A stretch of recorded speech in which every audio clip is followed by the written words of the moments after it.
Hello and welcome to the Beth of Fresh Air. We are here live for a very special episode called Reddit. And that's not the strange platform where everybody gets confused and in trouble over on the interwebs. This is about the archetype of red.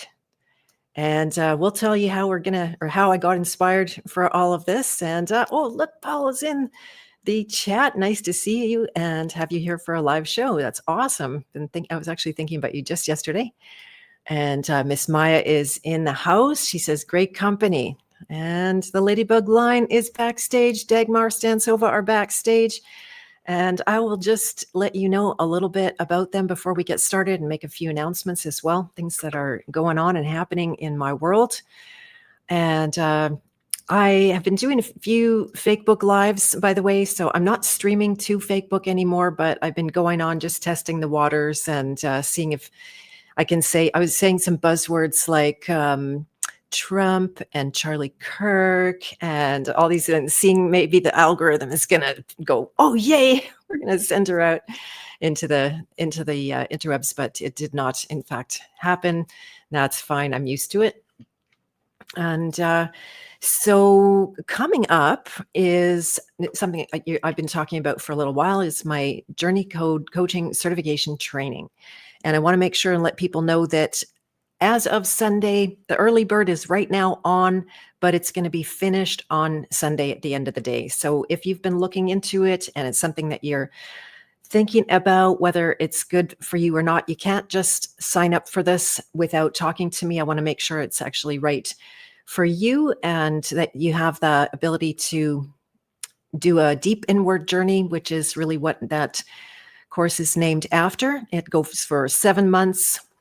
I go deeper with those students than I do with anyone else because we have quite a lot of time to spend on it. And it's the deprogramming and archetype work that you get to find out who you are and grow the essence of who you are. Because we get a spark. This is all we get is the spark.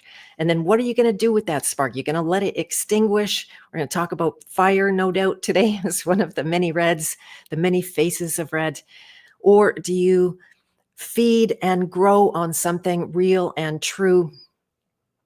Learn how to really explore suffering, how to suffer consciously. I know that's like a great promo for this, but compared to the eternal unconscious suffering and madness of where humanity finds itself right now, this is a really great opportunity to take a leap and serve with your gifts. And so without further ado, we have Marisa Love. I've been saying her name wrong this whole time, but she says she's used to it, but let me know today that that's exactly how you say it, Marisa. And Love is her real last name. That's not a screen name. She's married into that name, which is so cool. If a guy came along and his last name was Love, I might consider to marry him as well. And she's over on Instagram. Maybe, Marisa, if you can hear me, can you grab your Instagram link for me, please? And then if you put it into the private chat, I'll be able to share that easily. And Dagmar Stansova is here, repeat offender on the Beth of Fresh Air, had her on many times.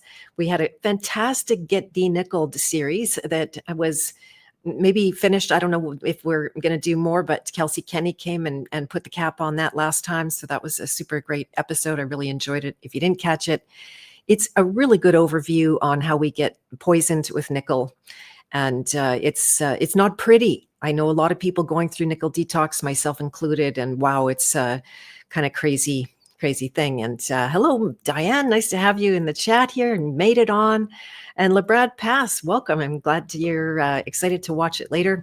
Someone messaged me on YouTube and said they liked the chick flick. So we've got another really good chick flick for you coming up today. We're going to talk about everything red. And I guess without further ado, hello, Archer Alchemy. Nice to see you. And must be a friend of Marisa's. So that's very cool to have you here. And Dagmar, by the way, if you have any links you'd like me to share out, please do the same and put them in the private chat here on Telegram. So I don't forget, I'm going to put out Marisa's. Go follow her. She does beautiful videos, like gorgeous videos in the wild, in the nature. Bunnies do miraculous things around her, I've noticed.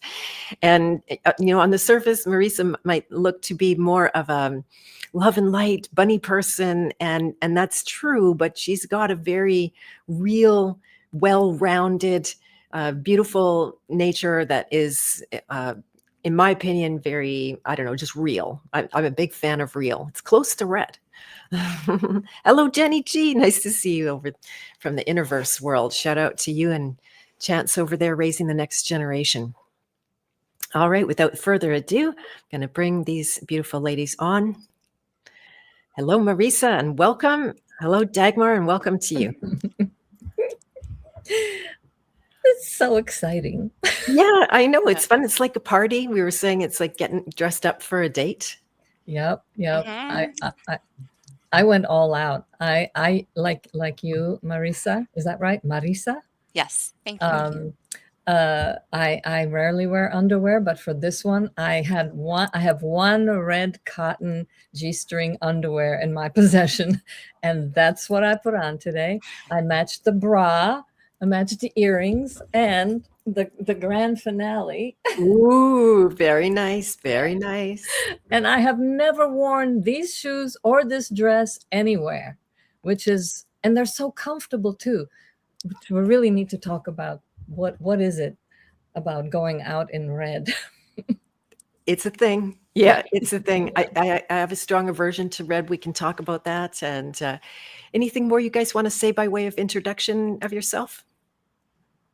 Besides the fact that we don't wear underwear. Yeah, you just totally threw me out of the bus, like right off the bat. Cool. No, I'm good. I'm just happy to be here wearing red with you hot ladies. I'm excited to talk about the color red. It's controversial, and that excites me. So thanks for having me. I appreciate it. You're very welcome. Dagmar helped me with the notes in the stream, and she said the most poignant thing about it of all: you can love red, you can hate red, but you cannot ignore red. Right? It's one of those things, and I have a feeling that for us and everybody that's tuning in today, it's going to go off in Technicolor. You're going to be seeing the reds everywhere. Just a trigger warning. I'm really going to let red have its way with me on this podcast. So I don't know what's going to come out. That's all right. That's what I was hoping for. Rather than just doing a laundry list of all the red things, because that's what I was going to like, that doesn't sound very interesting. But this now, again, Dagmar helped me with this, that red is an archetype. I think it's an archetype on its own. But the thing that distinguishes red from every other color to me is that that's why I think it's so potent, because it holds the paradox. It is the most potent paradox holder I have ever encountered, as I keep going deeper into this, because, it can have love and hate in it. It can have celebration and destruction. It can have the divine right with the most whore-like profane. It just has it, and it's all in there. And I think it's that's what's so disturbing about it, almost, because it's really what you do with it and how what you do with your red that just intrigues me. And I think it kind of is like literally the lifeblood, like it gets our attention. Blood gets our attention, like it's and we get queasy when we see our own blood.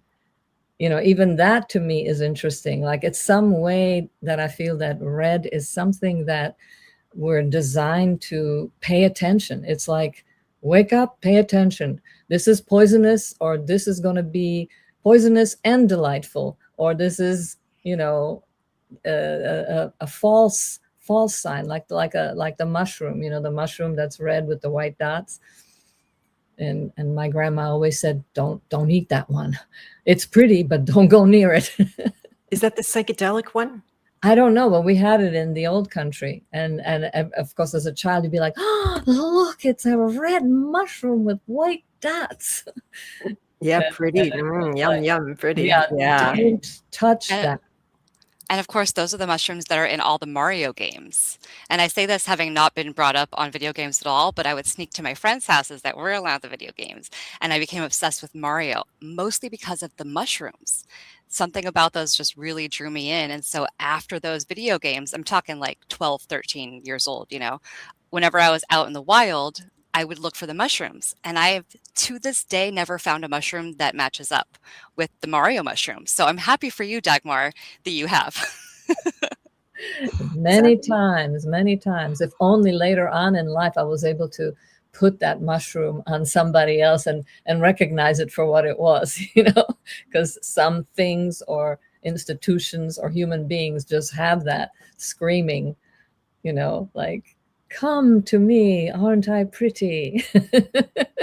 Right? Super come hither vibes. That mushroom.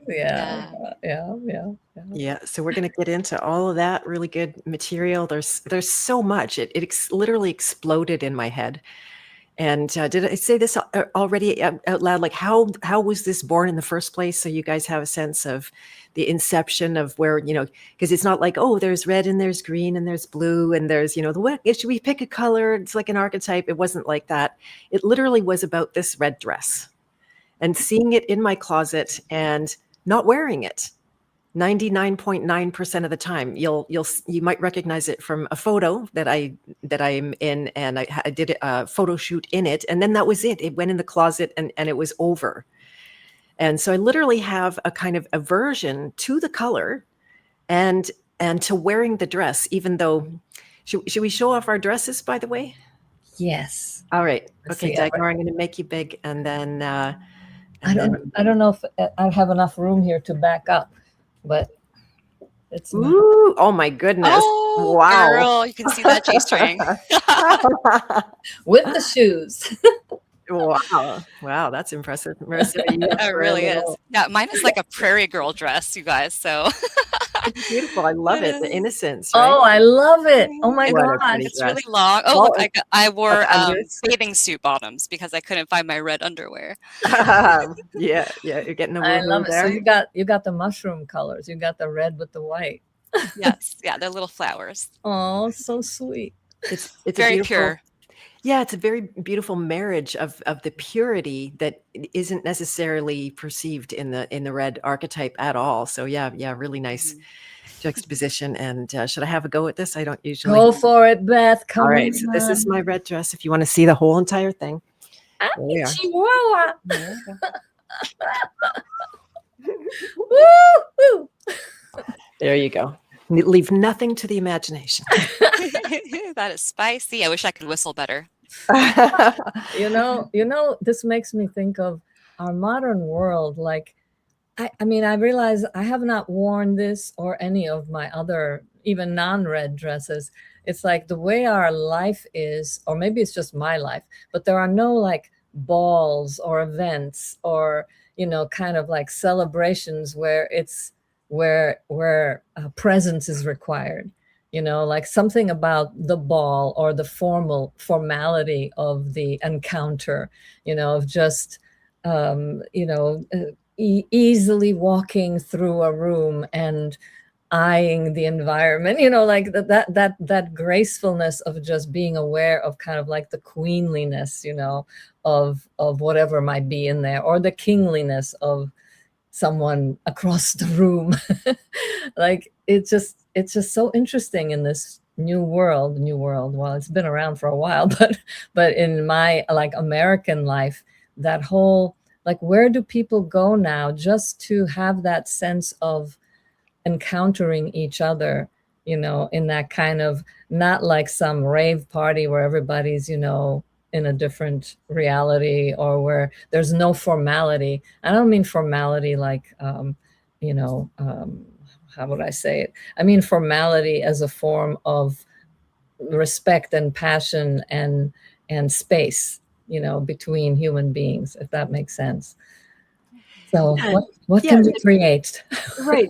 I think you already said this, but it's like the sacred and the profane, right? That our lives have a lot of profane, just, normal, everyday, work-a-day routines, things that aren't, strong or evocative. of any great emotion, and then so you can bring a certain, used you were intimating just around the paradox of red and the shock value of red. Mm-hmm. Right? It gets the attention. Was it the movie The Matrix and the woman with the red dress? Yep. Right? That was not a mistaken color or just a Mm-hmm. nice contrast or something like that. It had a deep meaning. Mm-hmm. Mm-hmm. Schindler's List also had that one little girl in the red dress. Not that I'm a fan of his or anything, but it's been used. Or you put a red object into any film screen, it changes the scene. All Whether your attention. Poof, yeah, onto yeah, the red. yeah. It's either red lipstick or a red painting, and immediately it's like we ascribe meaning to it. Exactly. Yeah. And that's how our brains are wired, for meaning. Mm-hmm. Right? Not just taking one impression and another impression and another impression. There is this mechanism that wants things to be coherent. Mm-hmm. And to bring deeper meaning to all of the little bits of code and data that come our way, and to put them together. So we have this hardwired in ourselves, the tendency to pattern. Mm-hmm. Yeah, I guess that's how red got its reputation, because we've seen that when red occurs, either it's an emergency, someone might be bleeding, or there's a fire, someone might be feeling wonderful, or their life may be saved by the warmth, or or fruit is ripe, so we can eat it. Where else do we see red? Well, the sunset. I'm just trying to think of like associations of how we develop this sense that, or maybe that's the part that's wired in us, that when we see red, we're supposed to pay attention. Right, exactly. It's commanding attention, Mm-hmm. compelling attention. And Michelle, who's in the chat here, talked about Gurdjieff's shock. Right? Shock is a part of the awakening process. You can't do without it. And I'm not saying red is going to get you there necessarily. It's not that kind of thing, but it's still symbolic of the same thing. Mm-hmm. We were doing a very closely related archetype. I was originally going to structure this talk today on archetypes, and it wasn't working. I couldn't come up with the reason for red around every single archetype of the hero's journey. But there is one that comes very forward on this topic. It just synchronistically happened to be that we taught a workshop yesterday on this exact archetype that I name affectionately the hedonist. And Dagmar, you and I had a talk in the House of Free Will the other day. I give a private reading on it, and it's one of those words like, when I have the color red, you know how long it took me to make a banner color for this stream? Like, I went through a lot of different but I don't like it. I don't like it. It's something like, it creates a strong reaction into me. In my case, for me, a strong aversion. And the hedonist, even that word is like that, right? It's a pejorative. You call somebody a hedonist, and it's an insult. You're taking them down. But I'm here partly to reclaim some of those things, like the rebel. It's a pejorative. That's not a nice thing to say to someone until you're in the 2020s, and there's a rising of rebel energy, and we need rebels for the change that they could potentially bring. And to me, the hedonist is equally ripe for the picking, for the receiving of the gifts that are in there. Because, pleasure is potentially a path to destruction. You see it. People get addicted to substances and to, love experiences, to all kinds of pleasure experiences. And at the same time, again, this is the paradox of it, is that pleasure can be the journey to an extremely enlightened and, profound confrontation with God too, at least. Right. That's, yeah, when you awaken to this energy, that's exactly the potential, that you have the direct path to the divine, right? Because pleasure is an energy. And it's a strong energy. Like red is a strong energy. It's not a, it's not a wallflower, I wanted to say, which is sort of a weird analogy because there's lots of red flowers. But there you go. Yeah, I definitely have to get a little close up of these babies. Aren't they amazing, these They're really Cerberas? quite We got the something. red cup. I Nice. got the red cup, and Nice. I got the red fan. The red fan too. Nice. Nice. That's Is that right. dragons on the fan? Yes. Wow, Oh, you're hell quick. yeah. Laser focus, baby. Yeah. Yeah. No, Nice. I got it. That's great. So yeah, there's full potential in every archetype is the point of that there's a dark and a light, and you could say all of the archetypes are a paradox. And sometimes unrecognizably so. When you look at the shadow, you might really not be able to think of anything good that could come of that. And that's the nature of the unconscious, that when things are unconscious, they go dark. Right? They go evil. That's actually what Gurdjieff would call evil is anything mechanical or unconscious. Some people would argue there's, deeper and bigger layers of evil. I got to entertain that myself. But yeah, everything has the potential for self-awareness, and that's the secret sauce that we tend to lack and need more of. So yeah, really good. So one of the first thing that comes up you already started to talk about it, Dagmar, is every single stop sign in our world.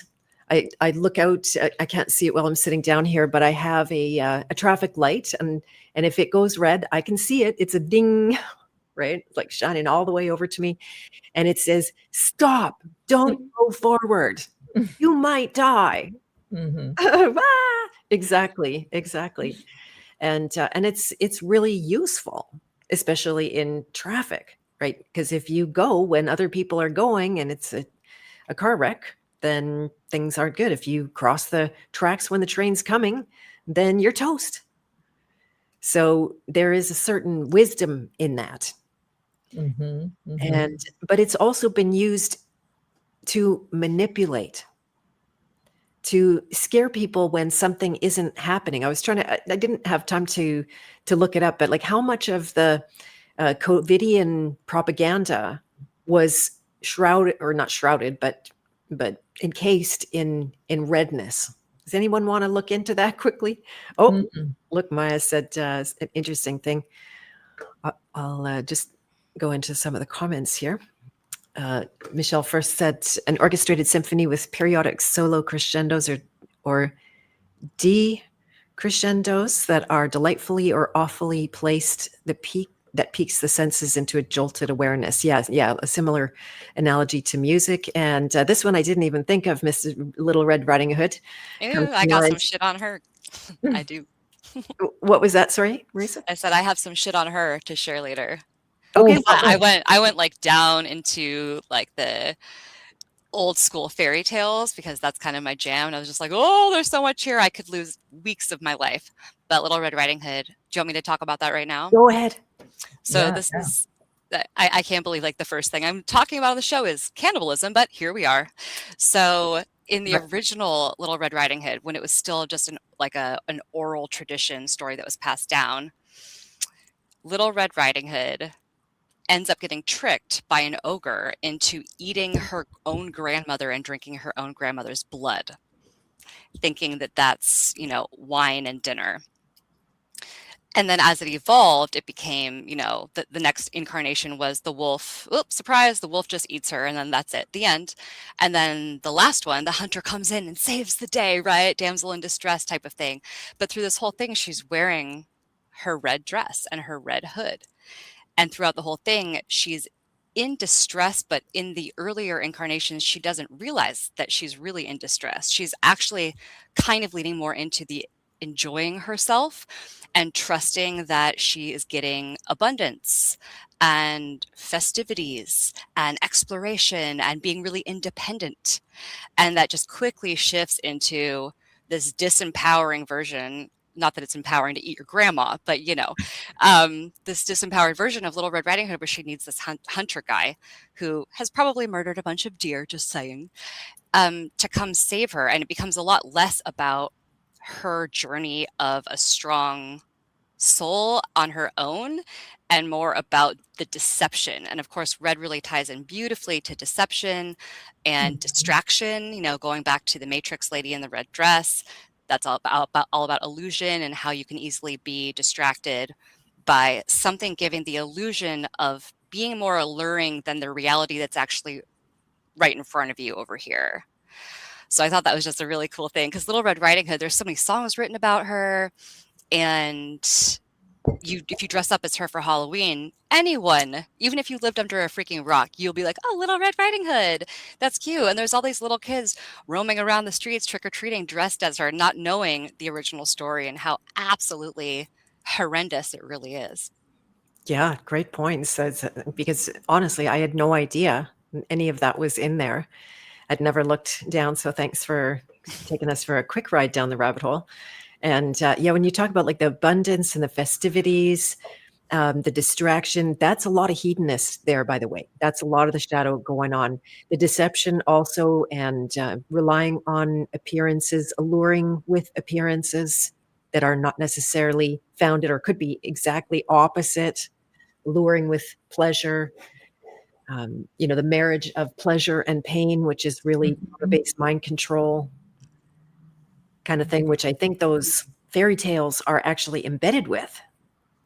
Oh, absolutely. And then to go back to, you're talking about the branding, if you will, of the COVID era, I think there was a lot of that pleasure and pain that was used specifically against us because people started enjoying the fear, because the fear started making them feel safe, right? The more quote information you collect about the fear, the safer you're going to be. But meanwhile, it was just actually, in the, we'll say like psychic attack realm, doing the exact opposite, which then goes just back to the illusion, right? So I think the branding of the COVID with the red was obviously so intentional. And it's crazy because when I hear the word COVID, my brain turns it to red. And I don't know if that's just because I have a bit of synesthesia. Like when you said data earlier, the color is red to me. I don't know. Is it where that okay? comes from. Is it okay to say that word, or are you going to get? Maybe just not over and over again. You can swap it out for like COVIDian or COVIDiots or I used to call it, my code name for it was coconut voodoo back in the past. And that's what every time I spoke on the phone to my friends going, what the hell is going on? I was like, this coconut voodoo. There you go. I called it the boogeyman virus. Nice. I call it the cuckoo. There you go. That's good. Yeah, and we all sound like cuckoos when we talk online because we're trying not to get censored around here, which I think is fun. But yeah, that point about enjoying the fear, it's actually an addiction, right back to the same archetype that is really vulnerable to addiction. And yeah, people literally eat that for food, and they feel like they can't do without it. I think, I was certainly there where I was just consuming all of that stuff. I woke up a little early, 2015. That wasn't early compared to a lot of people, but at the beginning, I literally just consumed fear porn that was probably true. And I don't know of everything, but it was so dark and so bleak, and it was hard to go to bed after. But I couldn't stop. There was something that I just kept wanting this. And there's a few podcasters that pulled me out of it. One of them is coming on Monday, actually. This is Mr. Bernhard Gunter, whose platform is used for truth, but always to get to the deeper truth and the psycho-spiritual side of the truth and the solutions inside ourselves. He's also a Gurdjieff fan, so I'm pretty excited to talk to him, just in case I don't mention that again. He'll be back here. And Michelle said, wasn't Red 40 linked to many issues? Yeah, it led the dye, right? That it found its way into absolutely every junk food or candy. We were probably all born and raised on it. We were allowed to have all the candy we wanted, unfortunately. There was no controls, like in the pick a pop, which is pop if you don't know what that means. And then, yeah, linked to ADHD, which is pretty sad because it seems like every child now has that diagnosis and is on those drugs. I had someone come to me the other day saying, like, would your work help these children? I work with ADHD kids all day. And yes, it does work with children, but not when they're on drugs, right? It just stops you from having any experience whatsoever. So if you don't have an experience you're aware of, then you can't work on it. So yeah, and now we know it's bad. That was one thing I always tried to protect my son from, was the colors. Like, okay, have a treat, but something that's not got that alarm color in it, or any color at all. Mhm. Yeah. So it is a primary color, along with what are how many primary colors are there? We got red. It's yellow, only 3: red, yellow, green. blue. No, red, yellow, blue pardon me, are not the primary. The secondary colors are orange, violet, and green. So, right, that are a combination of the others. Exactly. And so primary means primal. And right away I started to think about my son, who, when he was born, he found my breast. Right? He's an entirely undeveloped, brand new being, but somehow he could make it to the target, which is exactly how God designed the breasts, as little targets. Like, you can't miss them. If you see a huge picture of people and there's one naked woman, your brain is looking for the nipples. Or at least my brain is. Not for anybody else. yeah. It's one of those things, especially someone who wasn't breastfed. I think it becomes a even deeper fascination. Monkeys, I remember this from my anthropology studies, how they were in the primatology, how when they go into estrus and they're fertile, their butts get red. And that signals all of the other monkeys that she's a good one to get with right now, to have some babies. Which is good. Yes, it that keeps works us out going. well. Yeah. Exactly. Yeah, for Yeah. continuing the species and everything like that. And so let's see, where do we go from here? Just one little thing. Sorry, go ahead, Marisa. Okay. I want to, because this came up earlier when we were doing our dress twirlies, and I felt my face start to get red. And there's kind of that energy in the room of us all be like, oh, we're doing this. And I accidentally showed my fake underwear. I was like, oh my God, what is happening? But like the idea that in nature, lots of males and females, according to what you just shared, that signal of red means like, hey, it's time. Like, I'm a good choice, right? Let's go.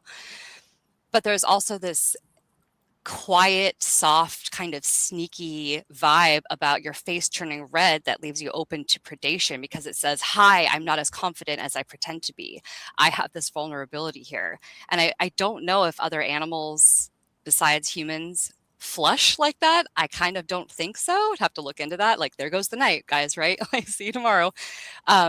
But it's just such a human thing where we can show up wearing the red dress and the red nails and the red lips, but something happens and the truth is going to show on our face that we're not all that in a bag of chips that we're, pretending to be.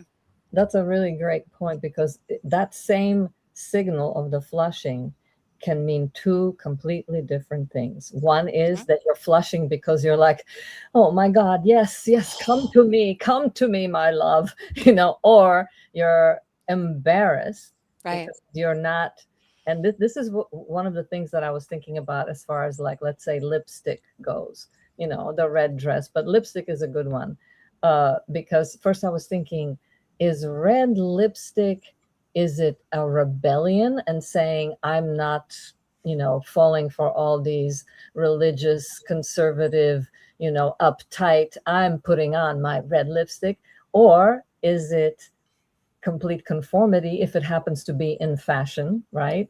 Or is it just like a perfect cloaking device, where if you unconsciously, that you don't have any red, like your root chakra is kind of unavailable to you, and you don't know what it feels like to stand on the ground, and you kind of know that, but then somebody talks you into, like, hey, you need to put on some lipstick, or you need to put on this or that, so that it could cloak or make up for the very thing that you probably need to investigate the most.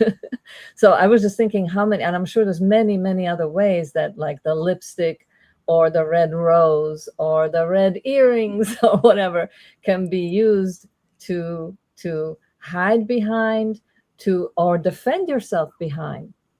If you know that once you put that on, you're kind of untouchable and you'll be intimidating, and you create that kind of like, I'm perfect, I have no flaws, and that makes you like nobody's gonna mess with you or try to put you down. But even then, sometimes, can you imagine putting on a red dress? Like if I went to Home Depot right now, what I'm wearing, or to Lowe's, which I need to do afterwards, right? And I dare you. I dare you. Yeah. Do it.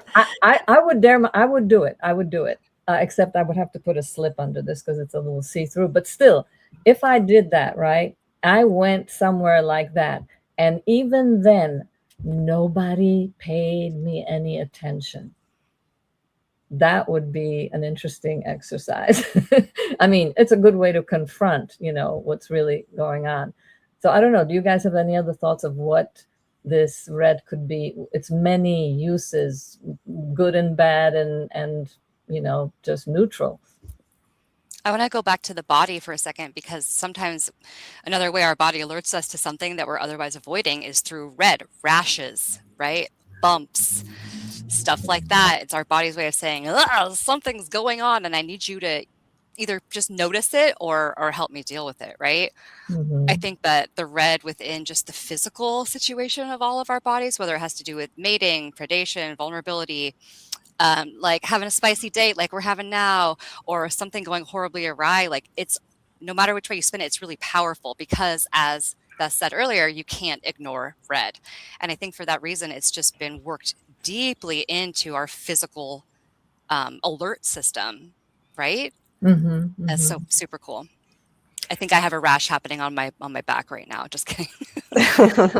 Oh, excellent information. Just what we wanted to know. Right? Yeah, learning all about us today, more than you might have wanted. I was gonna say with the red lips, this is dark, but say like jewelry. I think the roots of jewelry were part of slavery, when they had the ring around your neck and the chain attached to the ring, and the kind of branding, like, oh, they're that person's property or something like that. That's just the rebel in me making stuff up. But I also wonder if the red lips aren't when, now this is really dark, but when say like when a woman has kissed too much, and what happens is your lips get inflamed and they become naturally more red.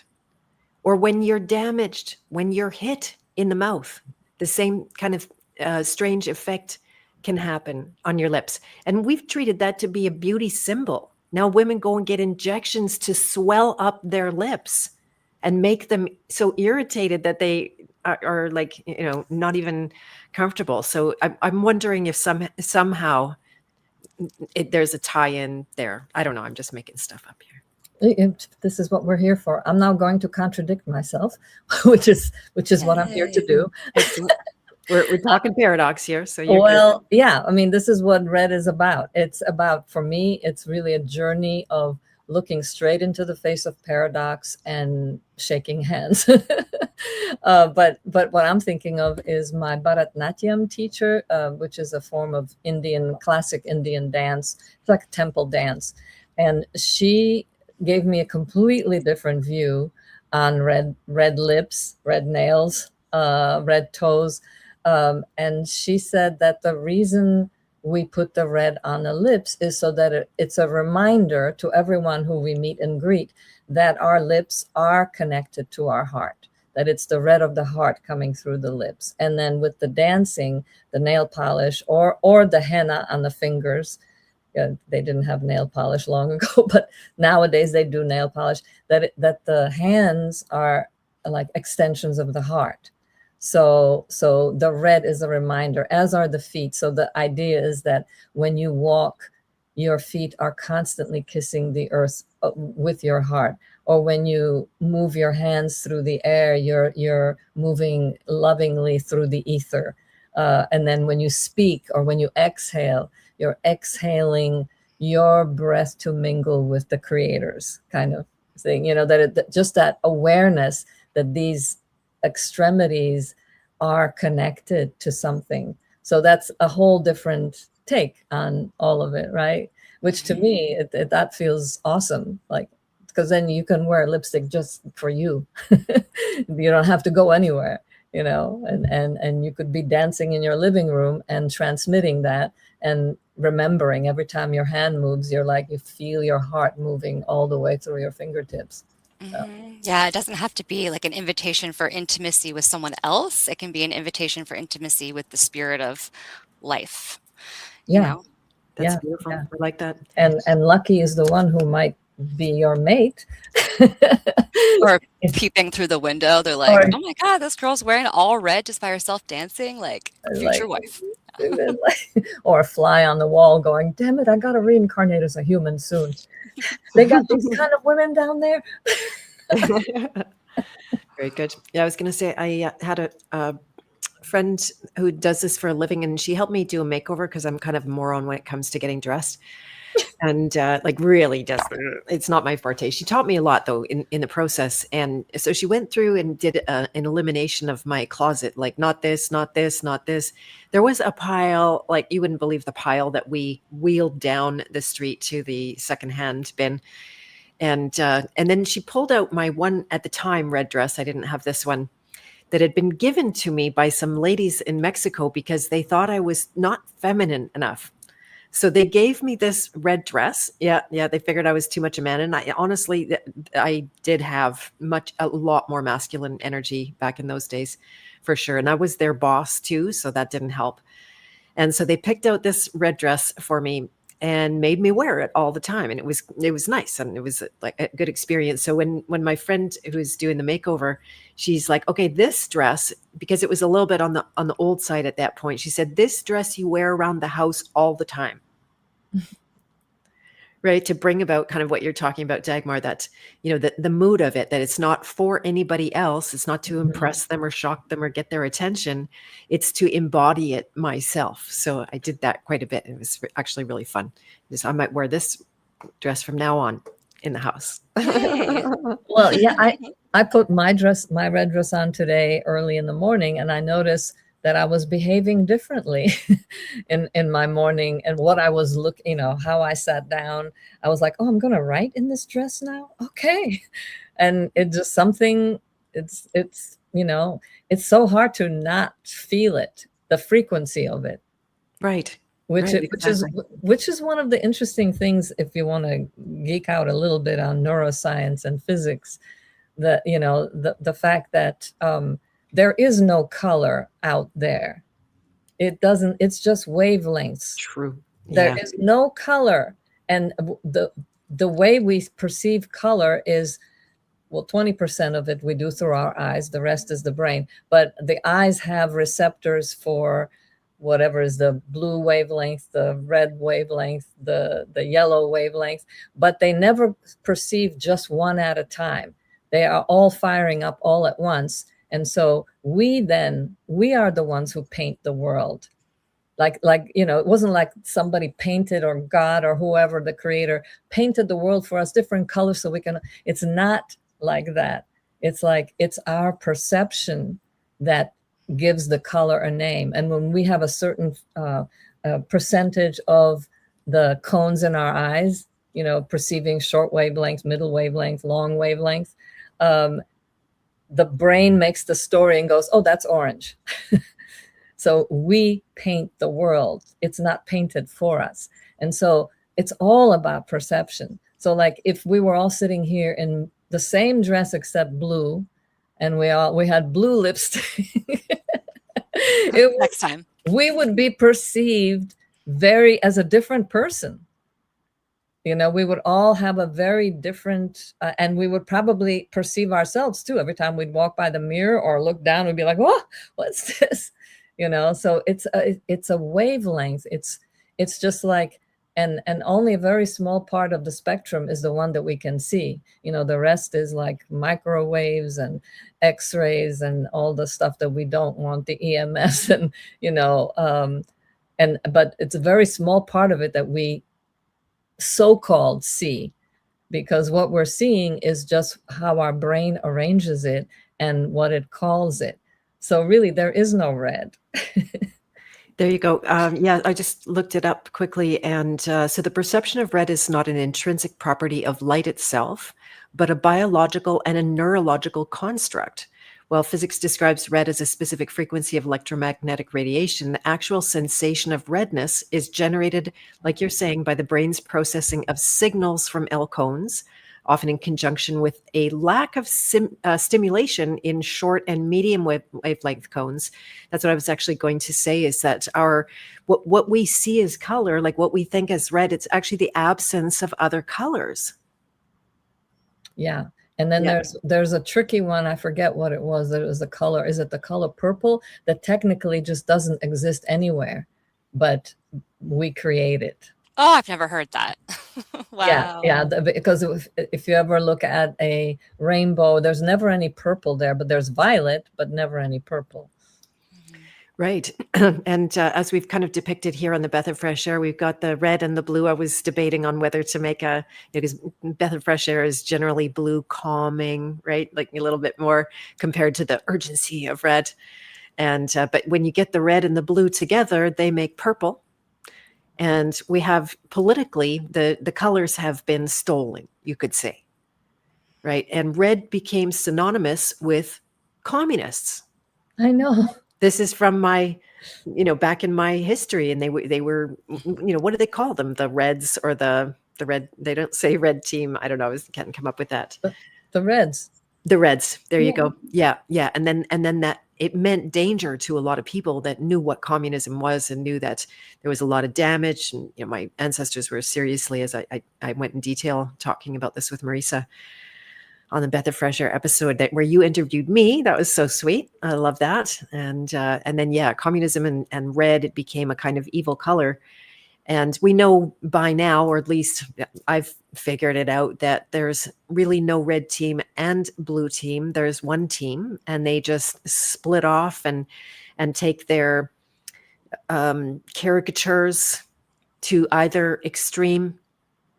But what do red and blue actually make? As you guys have already said. Mm-hmm. Purple. Right? And this is the royal color. Mm-hmm. Mm-hmm. Even though red is also a royal color. Yes, true. Yeah. But then let's talk about the shades of red, because on the one hand, when I wear red, I feel regal, but I also can feel cheap at the same time. It could go both ways.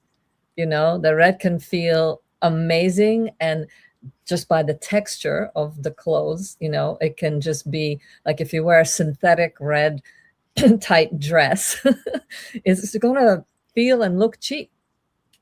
Or like specific shades, like the more bloodier shades are more royal, whereas the bright, fresh blood, like old blood, which is a little darker, is more associated with royal, and the fresh blood, the brighter colors, is like, I guess, the cardinals.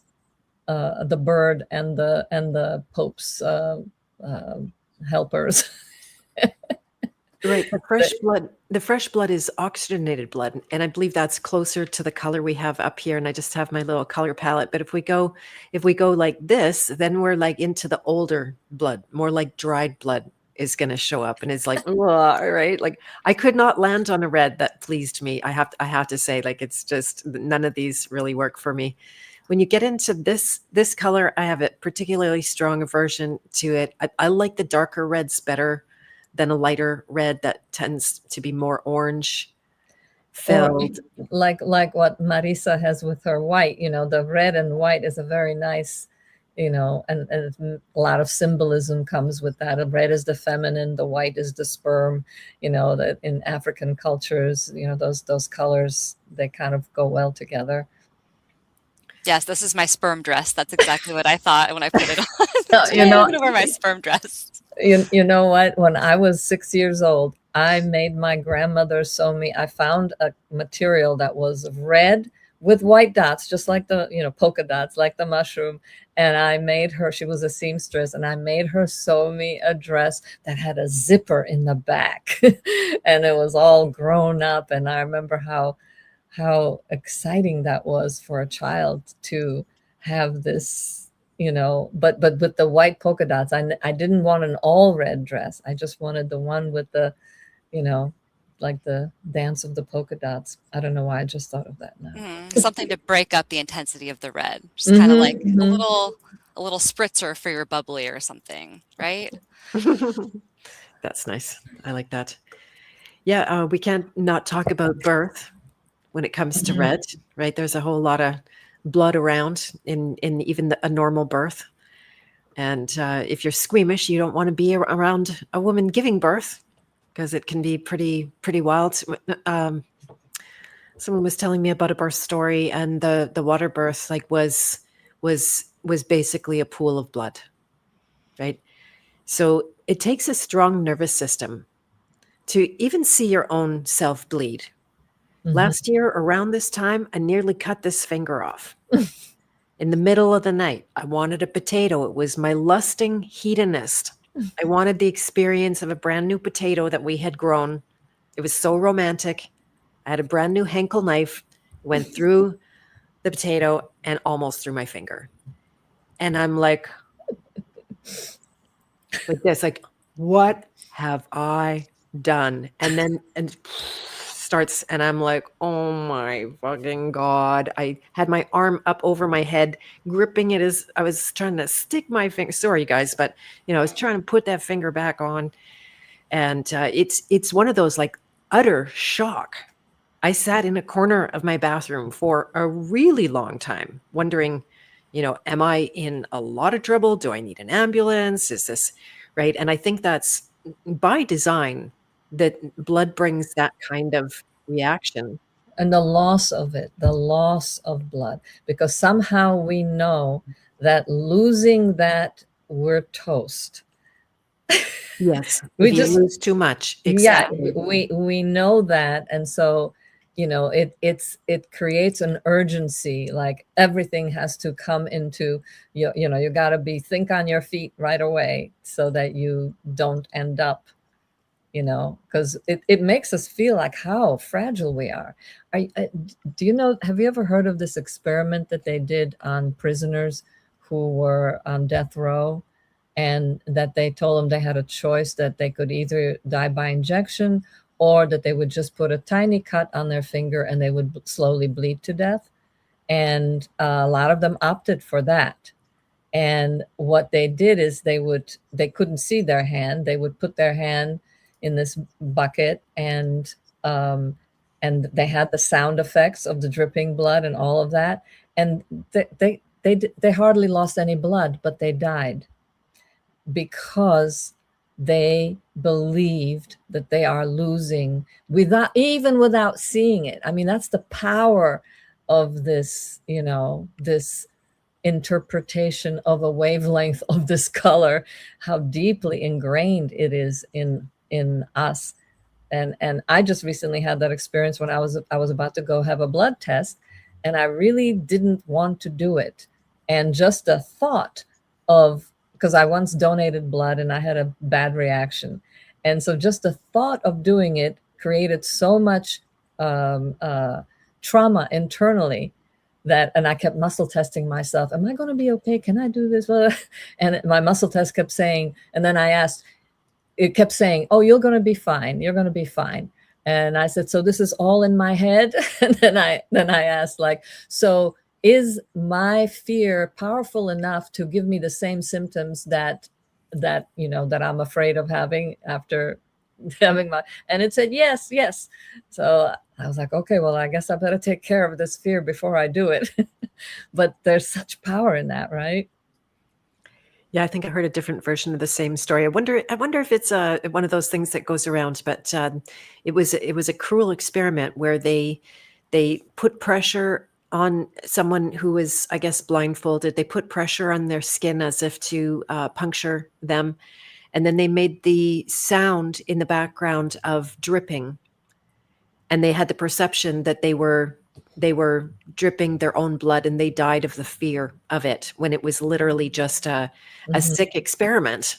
I honestly, I don't know if that's true or not, but it is a testament to how much power we put in beliefs, and why it's really important to dismantle the beliefs.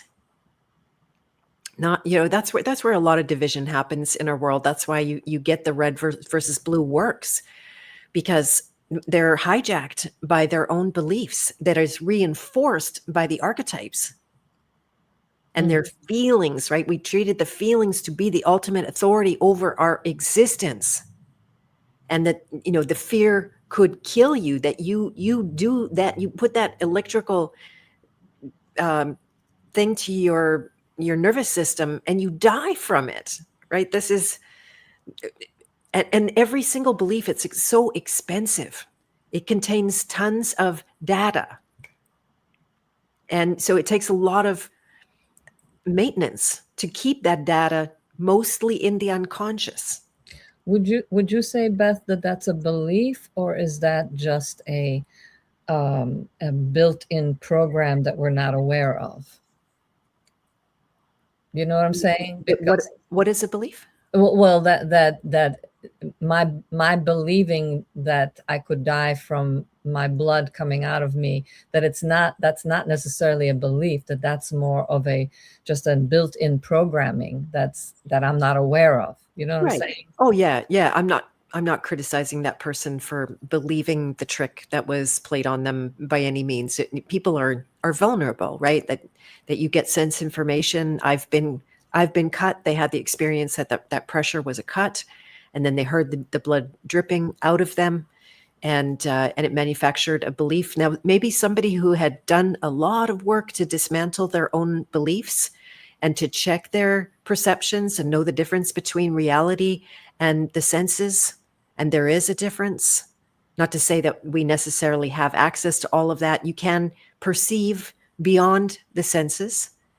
Then they might have stood a chance to just look over or take their, were they forced to wear what do you call it, blindfold, or were they at gunpoint to be not even checking the situation out? Wouldn't you want to look and see, I'm not bleeding, they're playing a trick on me? Right. Or just at the very least tune into your body and see, how do I feel? Do I feel physically like I'm about to die? Right. Am I actually bleeding? There will be a feeling of that. You don't bleed out without some inner experience. So yeah, I think there's a whole range of levels there, and authority has a lot to do with it too. When someone says, you must do this, you have to do this, it's something that you're obligated to do this, and we believe that.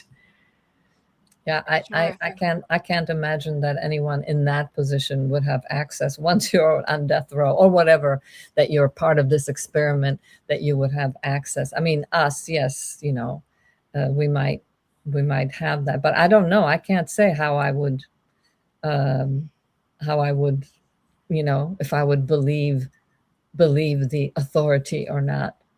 I hope not. But sensation can also be tricky. Yes, because you can create sensation yourself, but then you have to go, okay, do I believe that if I can create a new sensation, that's the one my body is going to respond to? Am I like doing sense memory the way us actors do? It's a lot of layers. It would take some incredible fortitude of like being a master of some sort, like the ones who drink poison and they're like, I'm fine, so yeah. Yeah, it brings my awareness to what Gurdjieff calls the instinctive center, or the moving center. And it's all of the things that happen in our body that we are not controlling.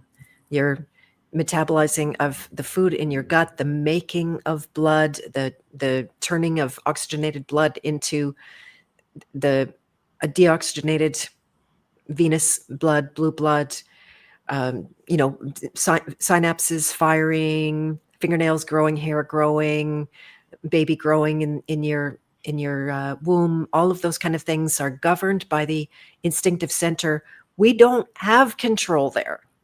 So we have this illusion that we have control there, and we want control there. And then we have all the hacks and all the health ways to break and enter to the instinctive center.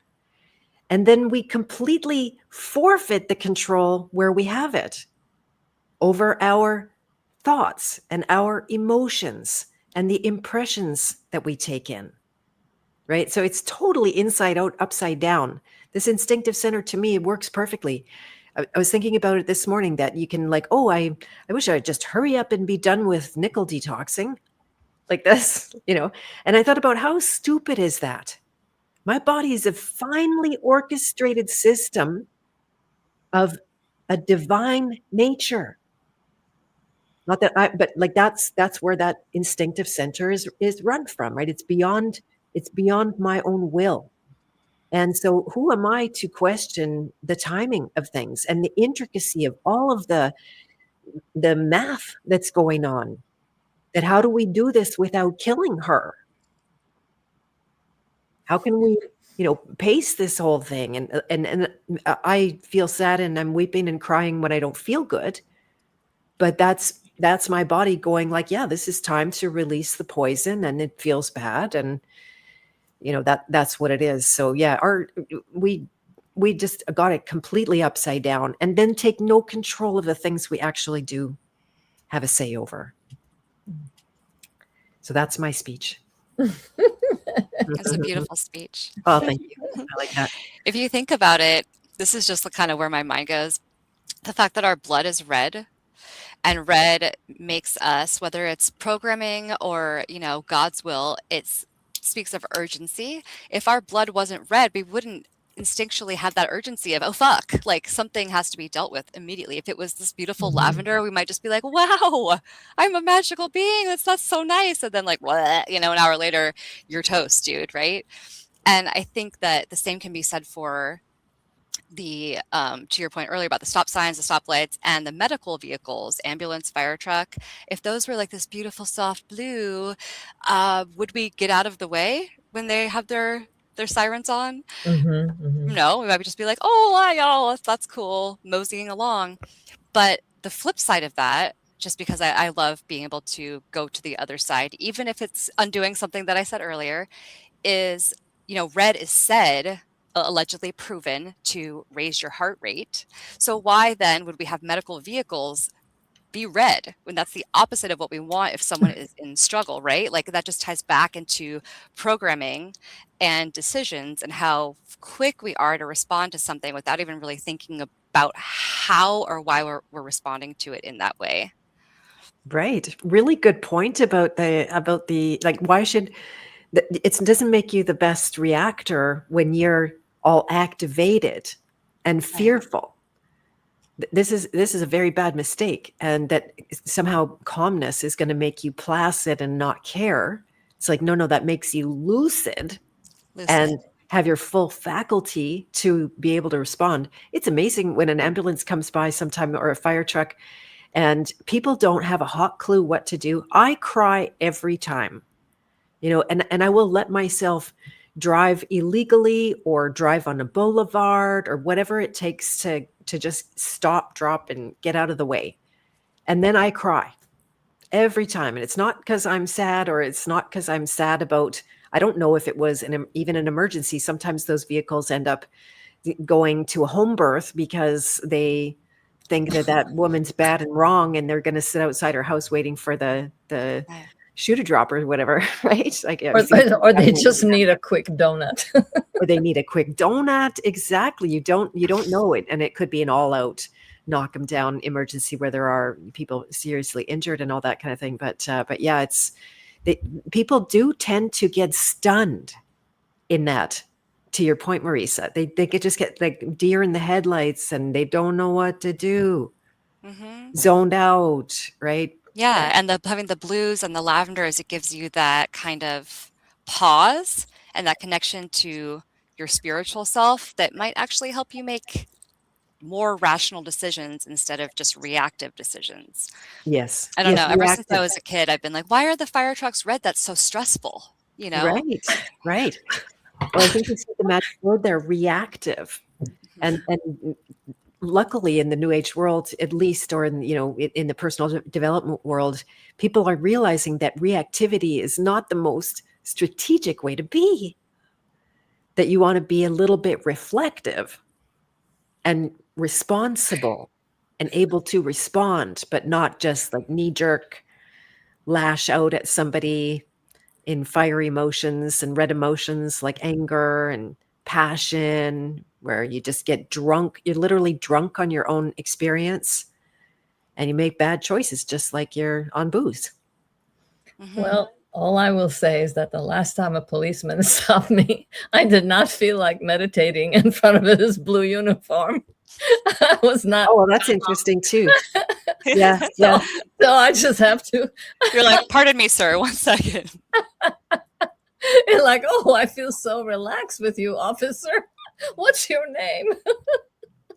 But that's a different kind of blue, to be fair. But yeah. Oh, okay. But still, I mean, blue is also authority. We tend to put blue in authoritative positions and like comfort, and like it's okay, calm, whereas, you know what I'm saying? So I think there's a reason why they want policemen to be dressed like that. And stewardesses too. They used to, at least back in the day, stewardesses would wear these little blue uniforms. That's a good train of thought. I like that thread. Yeah. So that you're more complacent and more likely to just oblige. Or just not freaking out. Even if the plane is going down, at least you're calm. Because the stewardesses. Yeah, imagine if police wore red. And how, like, that would be almost comical and weird.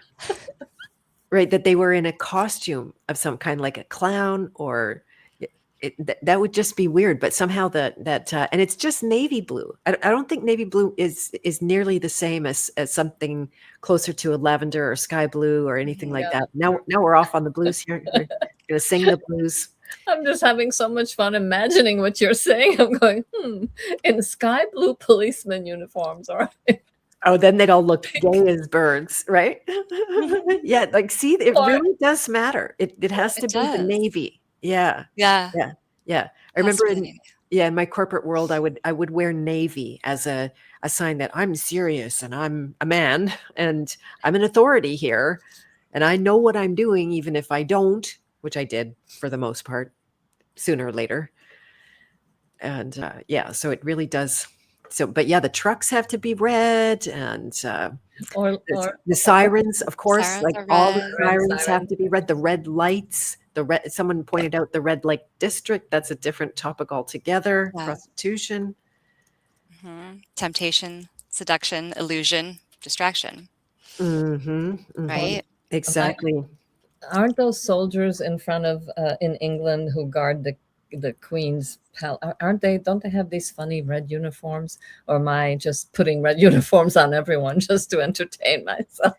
No, they do. Okay. They do? Okay. Yeah, and as a matter of fact, now that I think of it, the RCMP here in Canada, which is our national police force, I believe they do wear red. Can anyone verify that? Well, the Canadian police, they are so, when I was in Canada in Toronto and I didn't know which way to drive and I turned in the wrong, I drove behind something I shouldn't have. Policeman stopped me and he was I really did feel like meditating. He was so gentle and kind and respectful and saying, now you make sure you don't do that again. All right. So different over there. I'll tell a quick story about when, it was it pre-pandemic? I think it must have been, or no, it was post-pandemic because I was studying the law by then. And I was in Gimli. We're getting haircuts with my much younger son at the time. And it had been a crappy day. I wanted to go get these haircuts. It was romantic. And then we're going to go to the beach and enjoy the beach. And just everything kind of went to pot. And so it's like, okay, well, let's just go home. We'll just go home. And by then I'm a little grumpy and maybe not like doing the best job driving.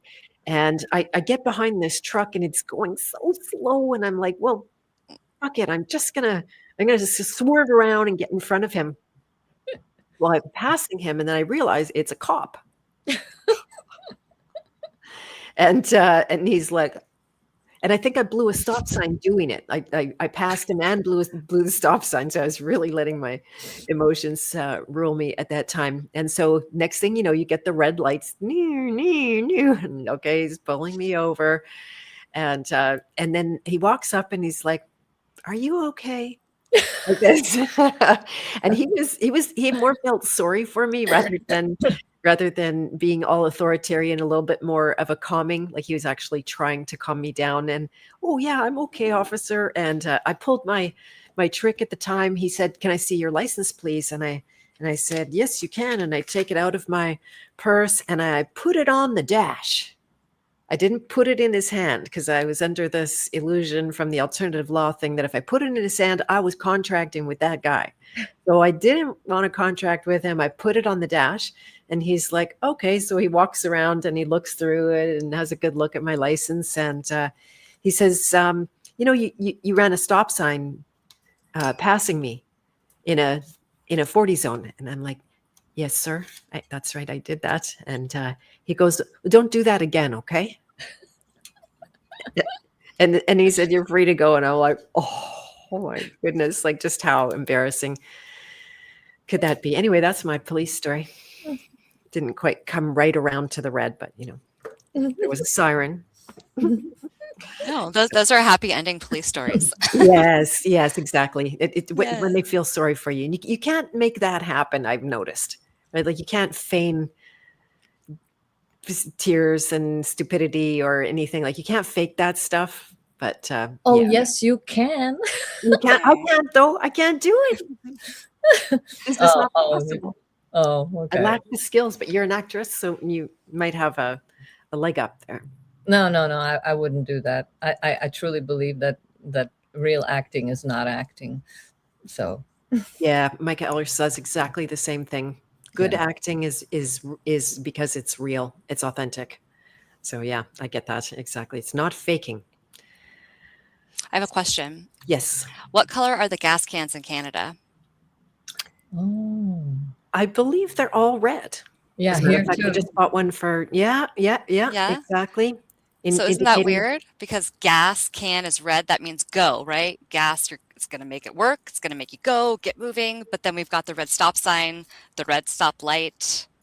But It's also gas very is danger too. Gas is dangerous. It's flammable. explosive in some. Explosive. Yeah. Explosive. Yeah, that's a big red you don't want to see. Yeah. sure. Yeah, exactly. So it's again back to the paradox, right? You're literally getting both of those in one.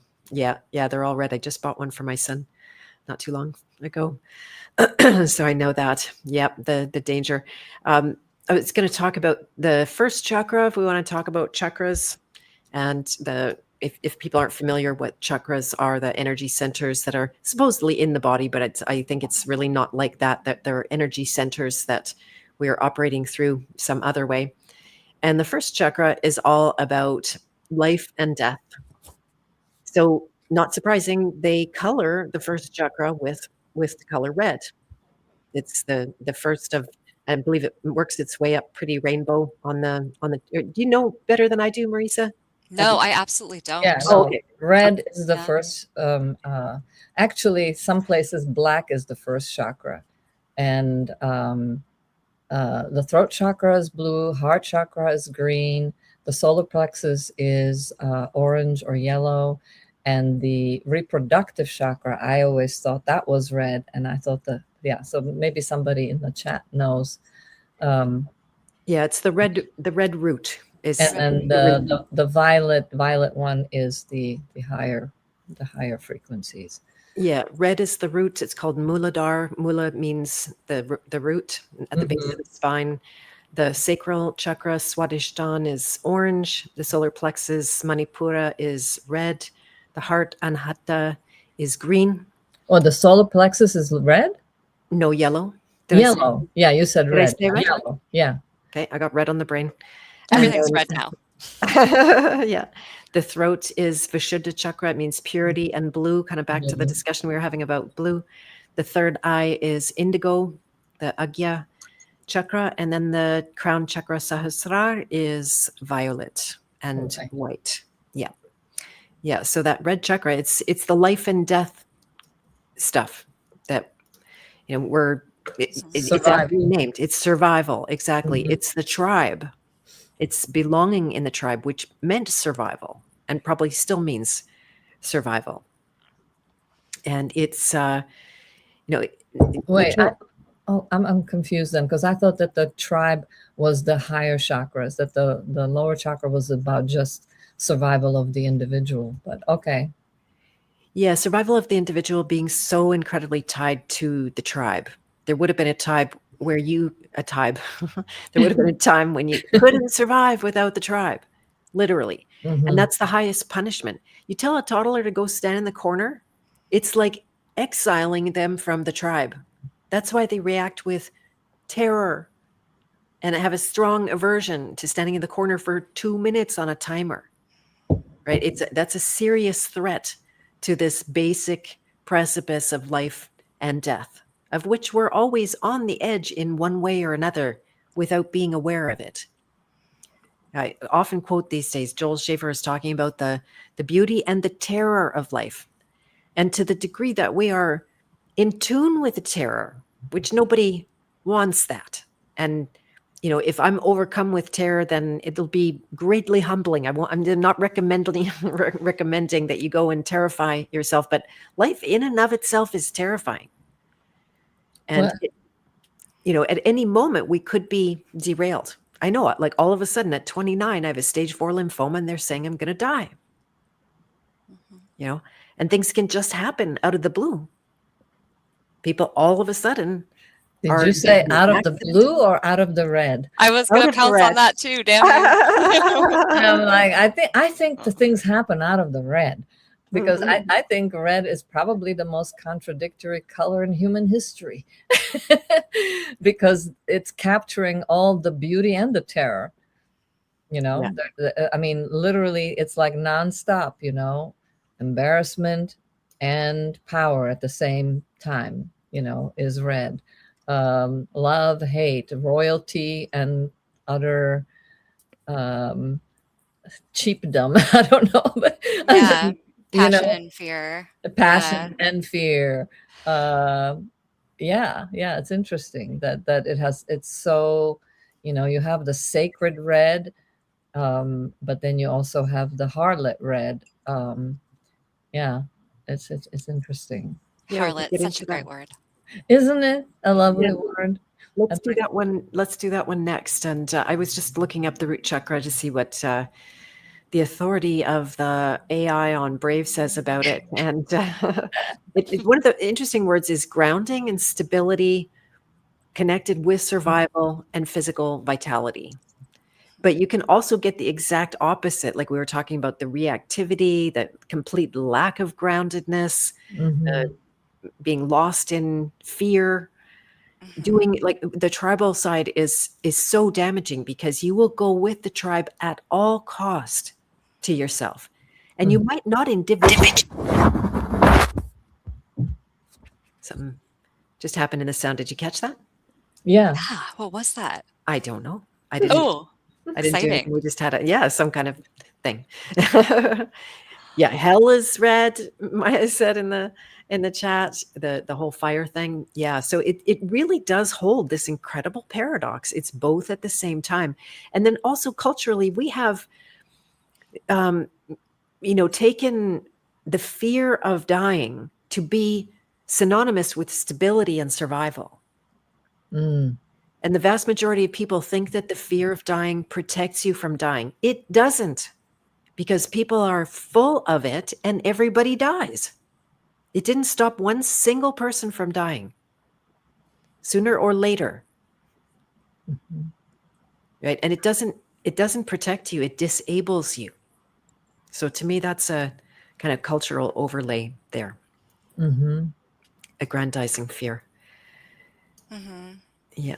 And then red-eyed, when people are red-eyed, it could be from extreme crying, or it could be from extreme rage, or extreme exhaustion. That's just so amazing how many layers there are inside this red. Earlier today, I was telling a story about an interaction I had with a family member that was not a proud moment. And I said to my friend, I saw red. And I was like, oh, there's the red again. That really encompassed the feeling that I was going through. I was like, I was flipping tables. I was seeing red, it wasn't I was seeing blue. If I saw blue, it probably would have gone a lot better way. But then there's also that like red that is the driver in you, the fire, the spark, to go back to what you were mentioning earlier, Beth. Like without that red spark inside of us, we wouldn't be here today. We wouldn't bother doing anything. Yeah. We need that fire to bother, right? Yes. Yes, exactly. You need fire for everything. Like you couldn't digest food. That's the whole solar plexus. Although that one's not red, that's yellow. That's different, but it's still, maybe that's arguable. It's not a fire at all, actually. Even see the coloring might expose that. Our sun is thought to be a ball of fire, and then some will say no, actually it's not a ball of fire at all. And the proof is that when it shines on the plants, they don't shrivel up and die like if you put them in front of a fire. We might, because we're so toxic, then we got all the toxins in our skin and it does shrivel us up and die. I'm melting. Yeah, exactly. But yeah, so maybe that's a clue right there with the chakra and the sun, and it's not really fire. Just a thought.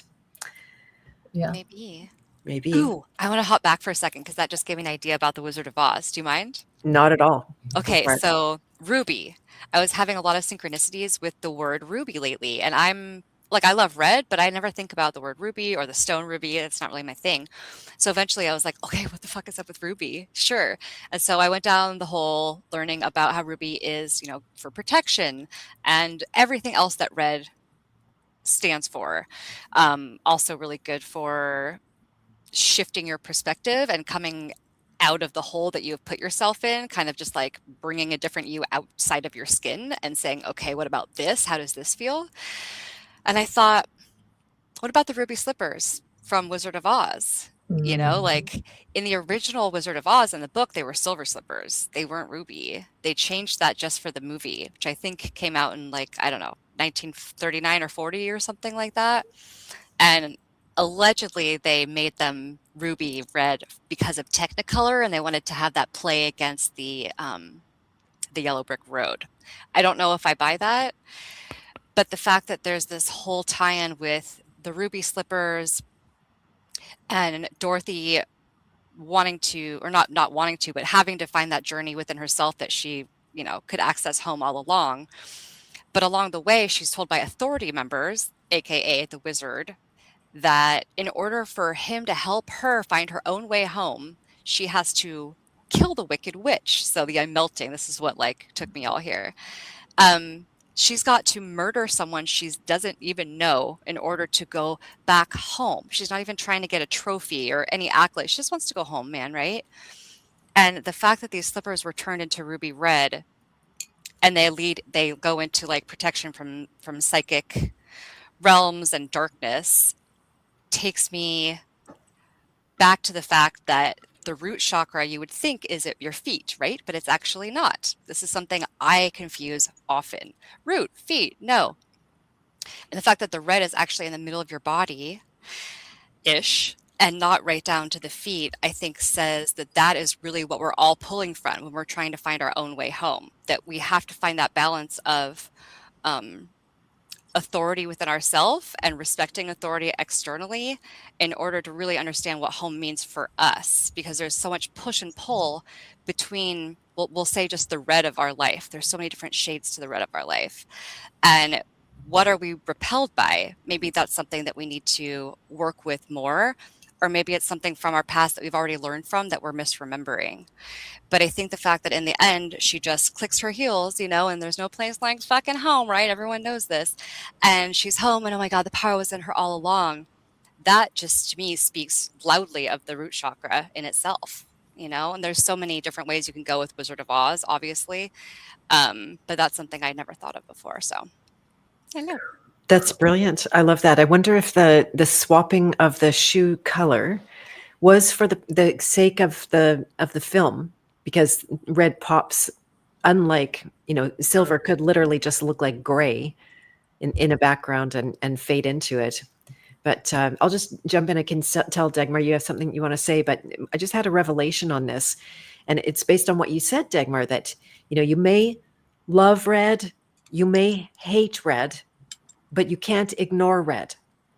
And I think this is exactly why what's baked into that is two forces that are basically the thing that we suffer and is where we lose all of our energy.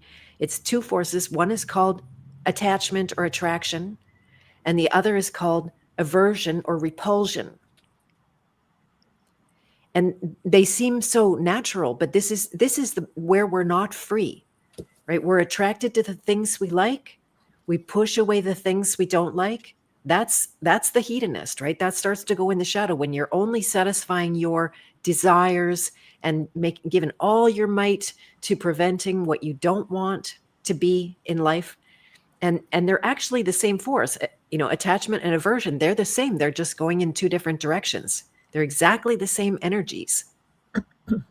And if you can, and this is part of Gurdjieff's work, that you can get yourself to a place where you no longer, with everything you see, oh, I like this, oh, I don't like that, oh, I like her, oh, I don't like him, oh, I like this, I like that. We go through our whole life expending all of our energy in these likes and these dislikes, which to some people might make them think, oh, well, then I'll have no opinion, I'll be just like a blob, I'll be a pushover, I will never get what I want because I don't have likes and dislikes. And it couldn't be further from the truth, because at the heart and the soul of it, there are natural preferences based on our uniqueness, right? Each being is created entirely unique, miraculously so. And there is a baseline there that's not, you're not being pushed and pulled by it. It's just, this is what I'm doing. And so I wonder if that's part of the intense use of red on us for manipulation, because it keeps us, they don't care if you're attracted or they don't care if you have an aversion, as long as you're in one of those places. The control factor. Yeah.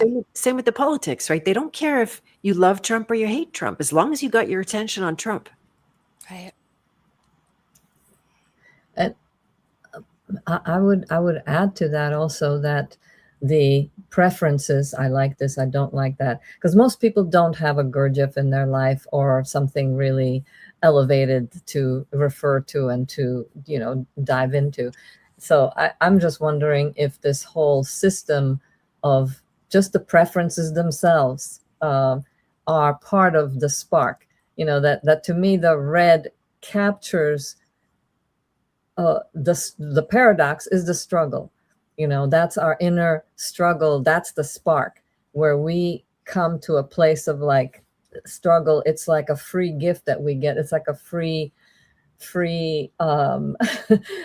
it's just built in that we have to somehow start to struggle with something. And that's the school, instead of like, most regular people don't have time or inclination to explore themselves in all kinds of ways. But when these struggles come up, people start to make different choices, and they are even forced to look at the choices they've made in the past. And I always look at this from like a writer's point of view. Like if I was writing a novel or a screenplay, I'm looking at the characters. We're all characters, and most of us have no clue what we need. We all know what we want, or we can pretty much get clear on that. But that road of going after what you want and then realizing that, somewhere along the way you discover or bump into what you really need. But otherwise you wouldn't be, making any kind of journey to go anywhere if you didn't have the spark of the inner struggle, conflict, whatever you want to call it. So I'm kind of seeing it as like, this is like a freebie we get, the paradox that is around us all the time, which I think red captures so well. Does that make sense? Or am I getting too esoteric? No, absolutely. Can I tell you what I'm getting out of that? This might be way just super woo out there. There's the whistle that I can't do. What if red is really an invitation for all the colors at once? It's just in how you are choosing to interact with the color red. I really like that. Yeah. It's an entry, because red feels like it really captures the it captures the urgency of everything. I mean, it captures all of the, yeah, I like that. I like that And the color. vitality, Yeah, right? yeah, yeah. Yeah, kind of the beginning and the end, the entrance and the exit. Exit Yes, I love signs are that. already, yeah, yeah. I like the word invitation, though. I like that that red is challenging. It's meant to challenge. It demands our attention. It's not just, red doesn't whisper. Yeah, you don't give a baby a red blanket. Here you go, my love. Yeah, Like, yeah. what? Red has a strong voice, and so we do have to pay attention in some way. And oftentimes it's just, you make a choice, it's a good choice, great. If it's a bad choice, you deal with the consequences, and then you make another choice. I mean, that's how I look at screenwriting, one choice after another. Each person is constantly making a choice, and that's what we're doing in life. Even though most people pretend that they're not making a choice, they think it's just something that happened, but it all is a bunch of little choices leading up to big choices. um, and um, and just, that's the journey, that's the growth. It's never over. I don't feel that I'm ever done or will be. So yeah. Yeah. Speaking of journey, do you guys, either one of you, know what that old, I believe it's a very, very short film about the boy and the girl with their two different balloons? And it's like a silent film. Do you know what I'm talking about, Dagmar? Oh, I heard of it long. Is it Like, old? Has it been around for a long I time? believe it's pretty old. Yeah. And I think it won an award like long ago, Yeah, but yeah, the yeah, whole thing is just, it's about innocence, right? yeah. And these, I think at least one of the balloons is red, if not both of them. And this little boy and this little girl, they had this interaction without words. And it's just kind of this dance with their two balloons. And it's like you get to know them in the same moment that they're getting to know each other without speaking. And the whole thing is so powerful. And the fact that Banksy also used the red balloon, the girl with the red balloon, right? Everyone knows that. That really speaks of innocence and hope somehow, and this kind of like romanticized version of what childhood could be, or what dreams could Mhm. be until, before they're squashed as you kind of emerge and get older and get all of that smooshed out of you on purpose. But then you've got like the 99 red balloons, right? The song that everyone knows. I sing that at karaoke horribly, I might add. It's really bad. But it's fun to sing because it has that same innocent, hopeful, kind of playful quality that invokes in us when we see a kid with a red balloon. But the whole point, I think, unless I'm completely off the map here, of that song, 99 Red Balloons, is it's like a satire talking about war and how quickly we can allow our rage to be ignited and turn into something way bigger than it was ever meant to be, and the kind of Mhm. danger that lies in that quick reactiveness. Mhm. Mhm. Um, oh, there was something else I was going to bring up about the red balloon with the clowns. That speaks of Mhm. horror, right? You see a clown, whether or not you have the fear of clowns, it seems like people are kind of split in the same way they are with red. Like, you either are cool with clowns or you're like, no, I will like hide for days if there's a clown. But as soon as Exactly. there's a clown with that True. with a red balloon, that's like an immediate signal for danger, danger, danger. And where does that really come from? It comes from lore and media, and the fact that that specific archetype, if you will, of like red alert, danger, has just been really immemorialized inside all of us, even to the point that as a kid who's never even seen a clown with a red balloon before, something instinctual happens in them. It's like this energy of fear has just been passed down. But then when you see a little girl and a boy dancing with balloons, it's so sweet. And like, the context, I think, of red is the point that I'm trying to get to. The context Mhm. really, really matters. And so Mhm. does the programming that you're coming at the red with. Mhm. Mhm. Yeah. I did, at a coach of mine, just my brain's sort of working on this, is that she told me a story when she was growing up, and over the course of getting to know her, I actually strongly suspected she was a victim of satanic ritual abuse, because there was certain, she was incredibly brilliant, very successful. She was an actress as well, and she had just like this great life and way too much money in her bank account, and everything kind of went her way. She used the release work to just keep getting what she wanted, and she got it. And she told me this story about being a child and how they would always try to make her wear a red dress. And she did not like it. And she would protest this red dress, but they kept putting her in a red dress. And I wonder if that's also partly, not in every case, of course, but that giving, because red is a mature color. And it's you don't wrap a baby in a red blanket. Why? Because it's going to stimulate them. They're not going to sleep and relax and be at peace. They already got enough fireworks going off inside them. Every burp, every fart, everything that a baby does is an event for them. And then they go and they put children in red and give them red balloons. And there's a whole sickness of needing a child to portray and sexualize children. Yeah, it's pedophilia. I mean, when you see a little girl with lipstick, even if it's not red, even if it's pink, it already is kind of like, ooh. Yeah. Yeah. Exactly. And absolutely. it is a mature color, and it's a saturated color.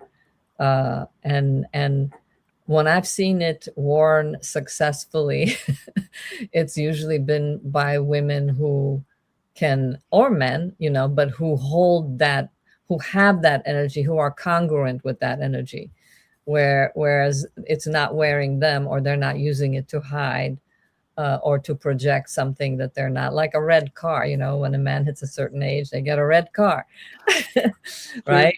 And that's how like, oh dear, he must not be feeling very secure. But it's an interesting thought to be able to step into every color. What's it like to wear a color because it is a reflection of something that you're already embodying?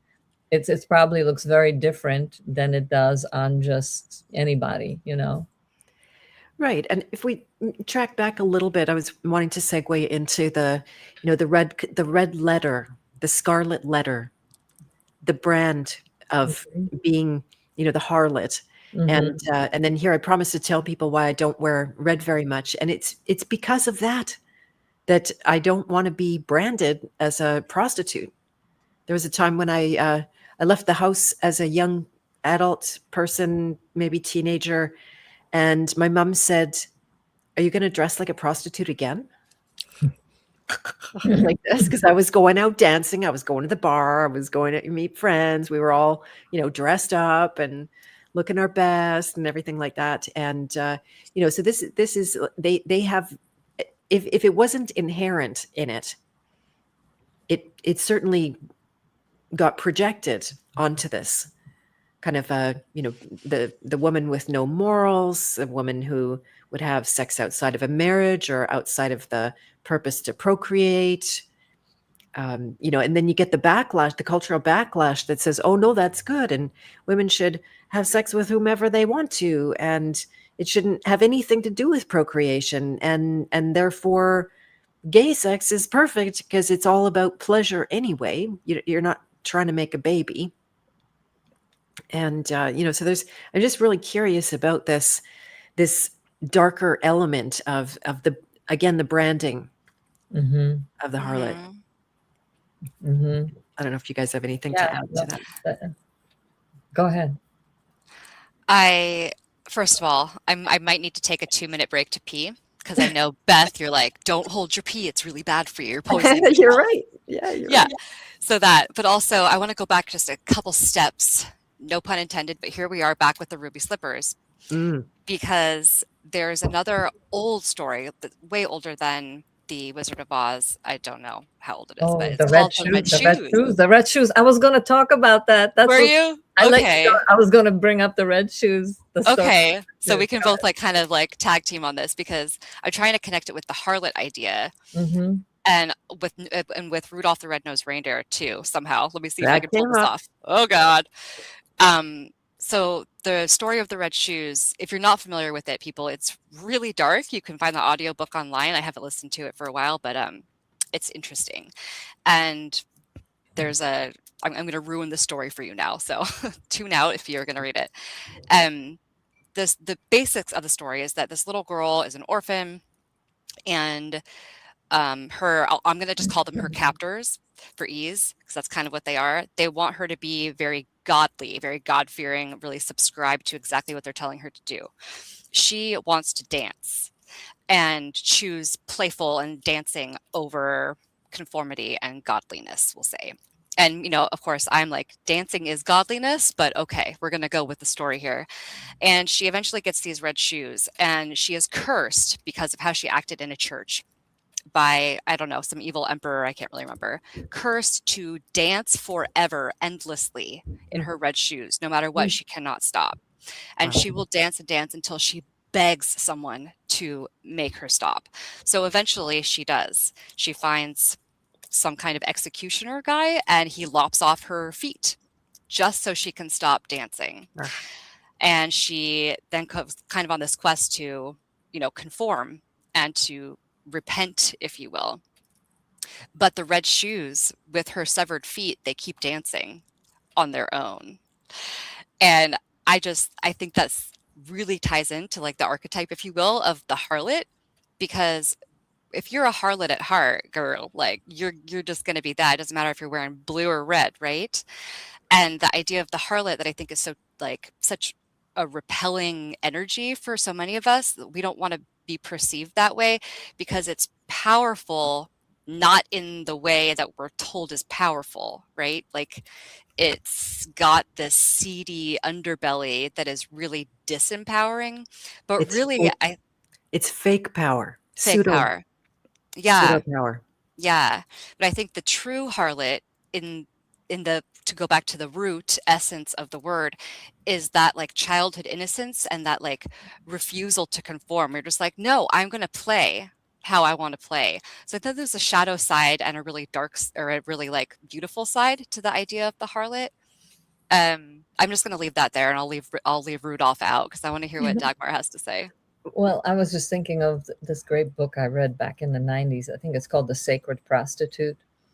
And it explores the mythology and goes back to, again, repositioning what that actually might look like.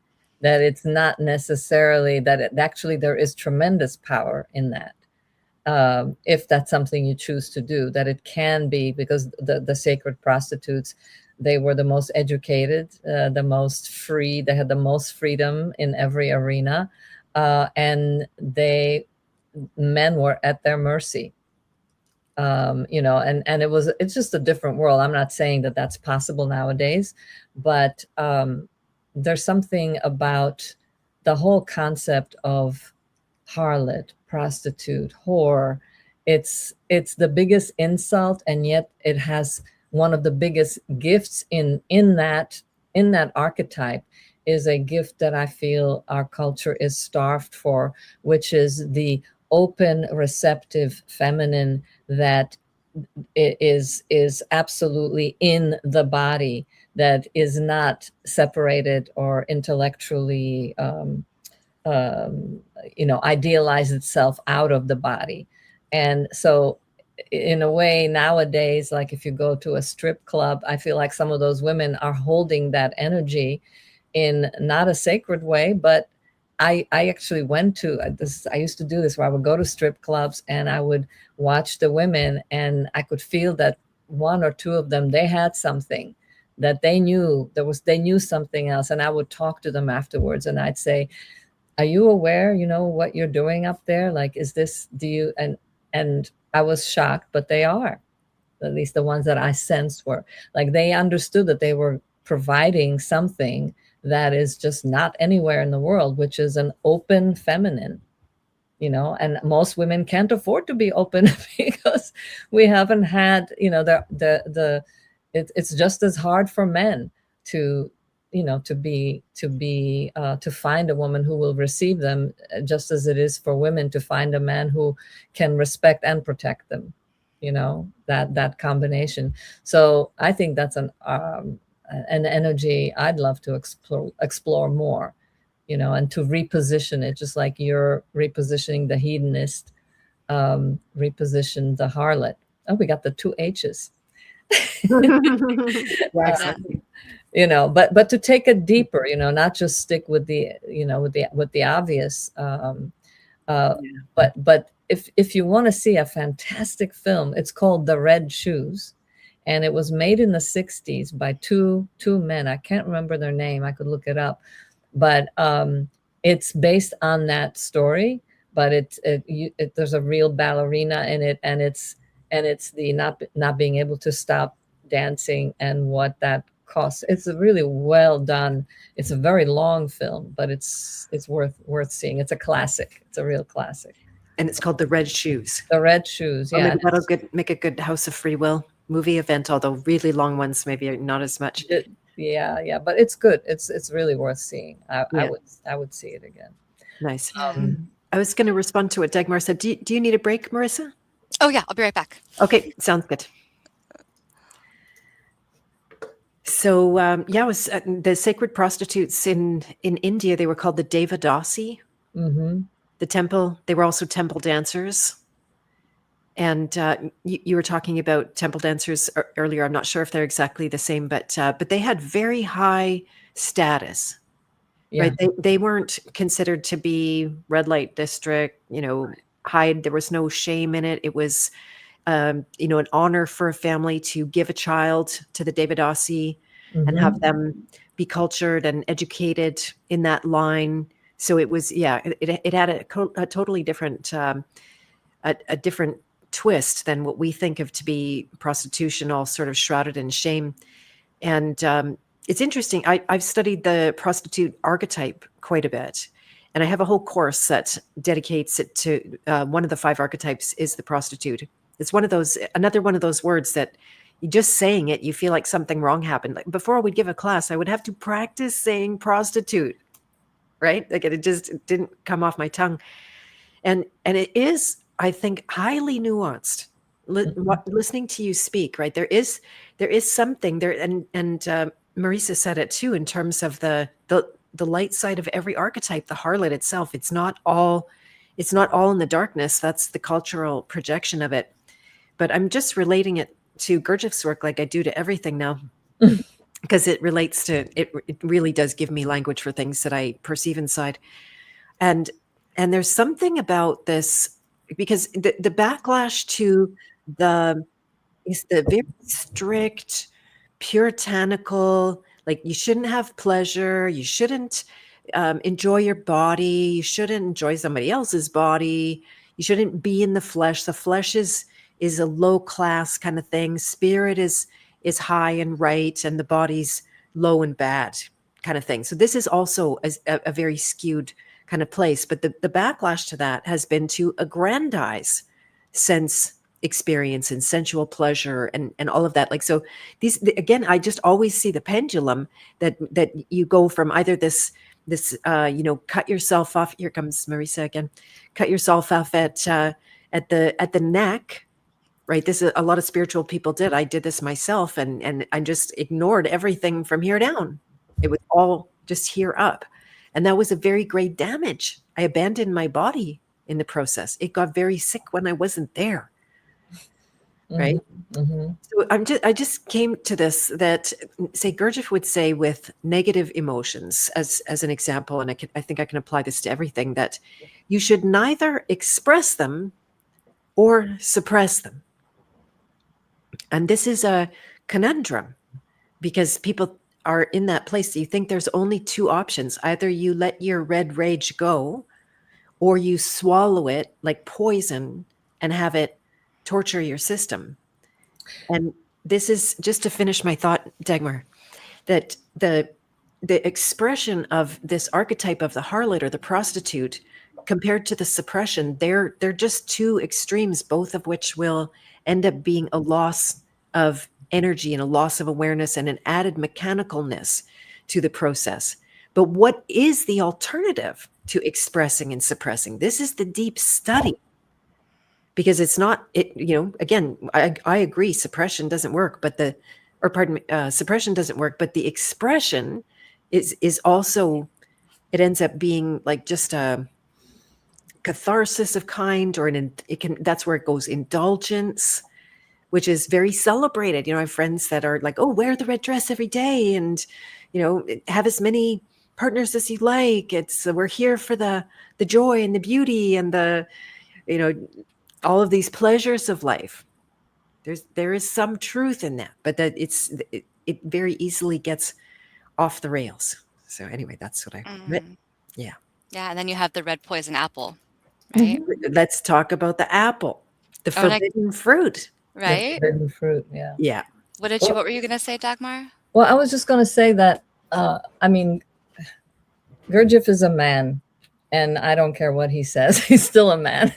And I think his philosophy is wonderful, but I would say that I will err on the side of both suppress and express, because it's like, if you don't express and don't suppress, it's like, I can't write something. Even if I write something badly, I first have to write something in order for me to write anything. I just have to start somewhere, right? So for me, like I feel like in our world, there's no place to experience either one, how you're suppressing or expressing.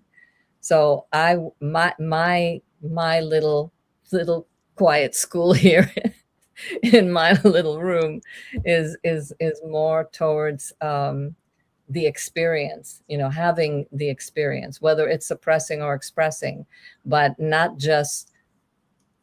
And I understand, what Gurdjieff is saying, and I get the beauty of it, but it feels to me like it's an intellectual idea that I can't.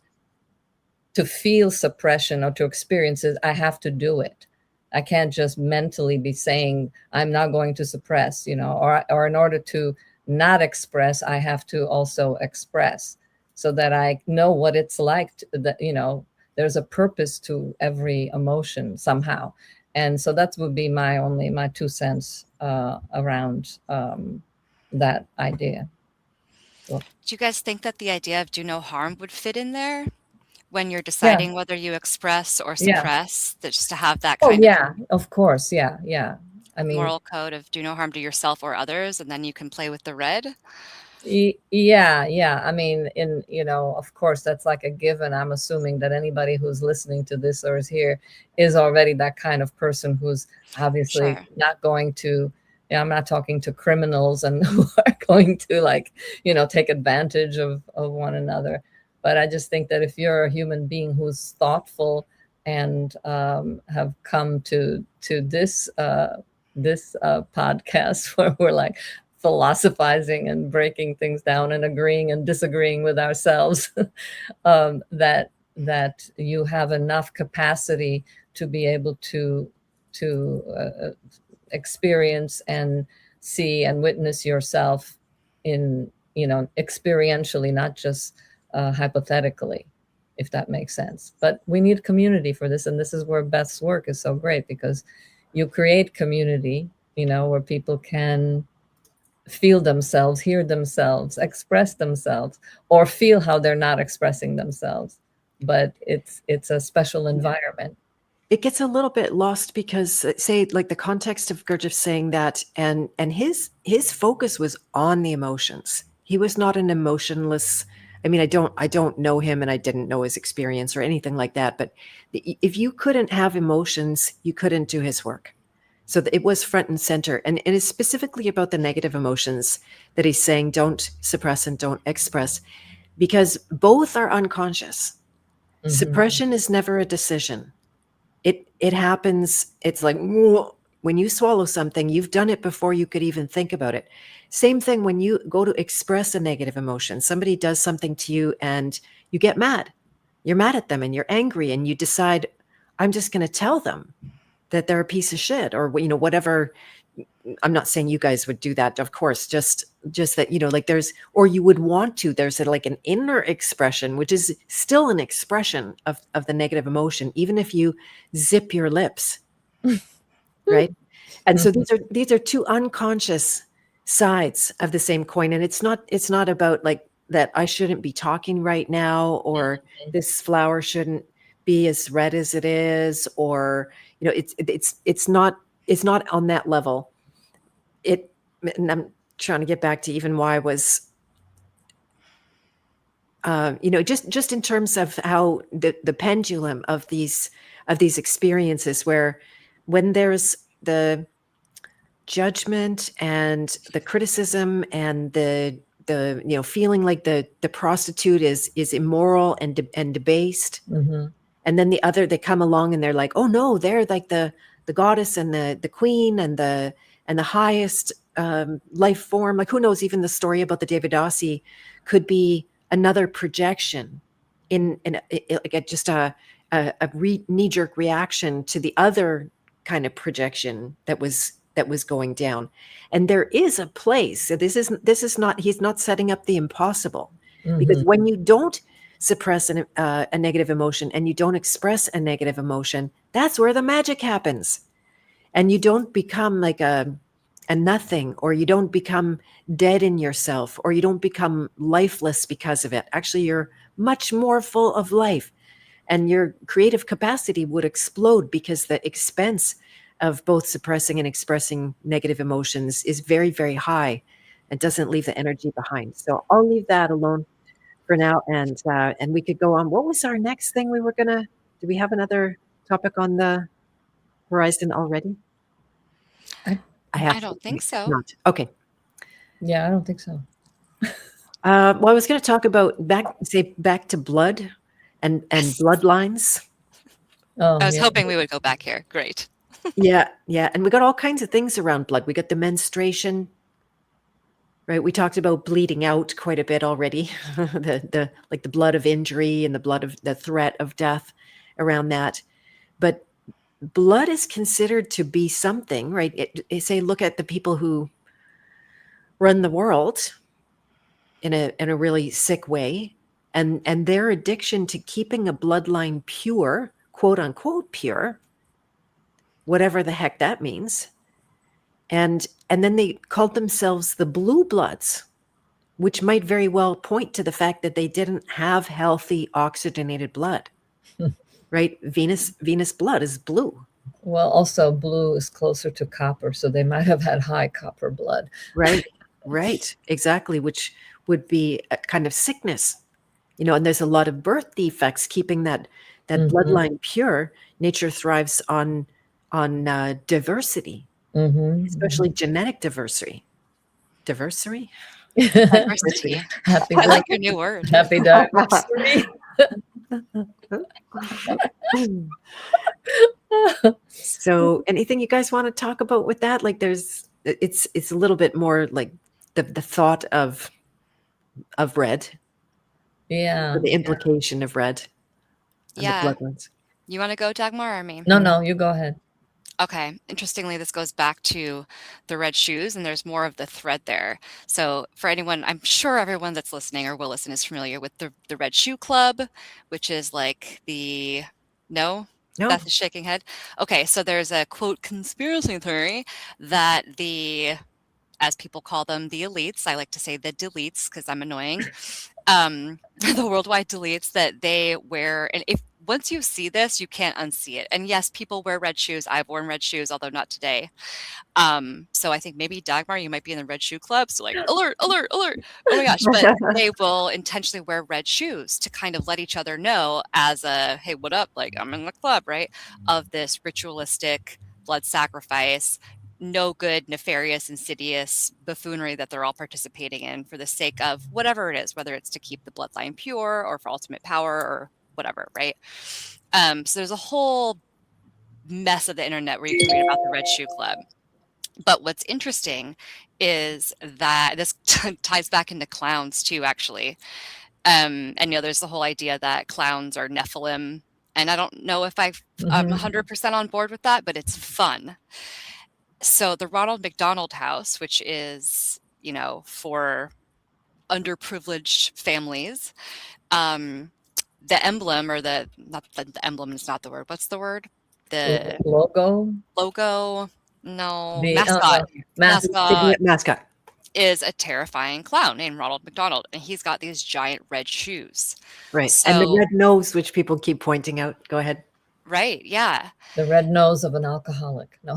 Hmm. That's what they're saying in the chat. Exactly. Yeah. So I guess Rudolph and Ronald McDonald have something in common. Too much boozing. Oh man, so sad for a reindeer. Um, but there's a club of people that volunteer and help donate and raise funds for specifically the Ronald McDonald House. I've always been fascinated by the Ronald McDonald House because my brother was like born there. This is going back into like 1990. Like my mom and him had to stay there for a while because he was born too early and then all of this stuff. And something about it just was like, what's the real story with the Ronald McDonald House? So their club of people who raise money, they're called the Red Shoe Club. Literally, they're called that. So when you connect that with the clown stuff, the quote conspiracy theory of the Red Shoe Club, the overarching, pretty undeniable, I'm not going to use the word fact, but like factish of the blood sacrifice and the really dark satanic ritual stuff that's going on with the deletes, it really does paint a clear picture. And once you start noticing the red shoes, then you go to Dorothy. Oh, maybe that's why they made her shoes red instead of the original silver. And, there's so many different stories that are targeted to children where the main character is red. It's not just Red Riding Hood, right? There's Clifford the big red dog. And I'm not going to get too conspiratorial with Clifford because I think that might just be a really wholesome, cute story. But once you notice it, the red shoes and the red just in general, for me, it becomes really hard to say no. I don't think that there is a network of beings, people maybe, that are trying to like claim the color red for their own dark agenda. And I think that that might be part of why many of us feel strongly about red, because there's some kind of like psychic frequency that's coming into us that's letting us know that it's been like misappropriated, I guess we could say. But then it also makes us feel like we're claiming too much power, and we've been so taught that like we don't get the power, like they have the power. But I've been noticing just in the last couple of weeks since we planned this, lots of red everywhere, and that could just be because it's on my mind. But it does seem like more people are choosing to sport red in various different ways where they weren't before.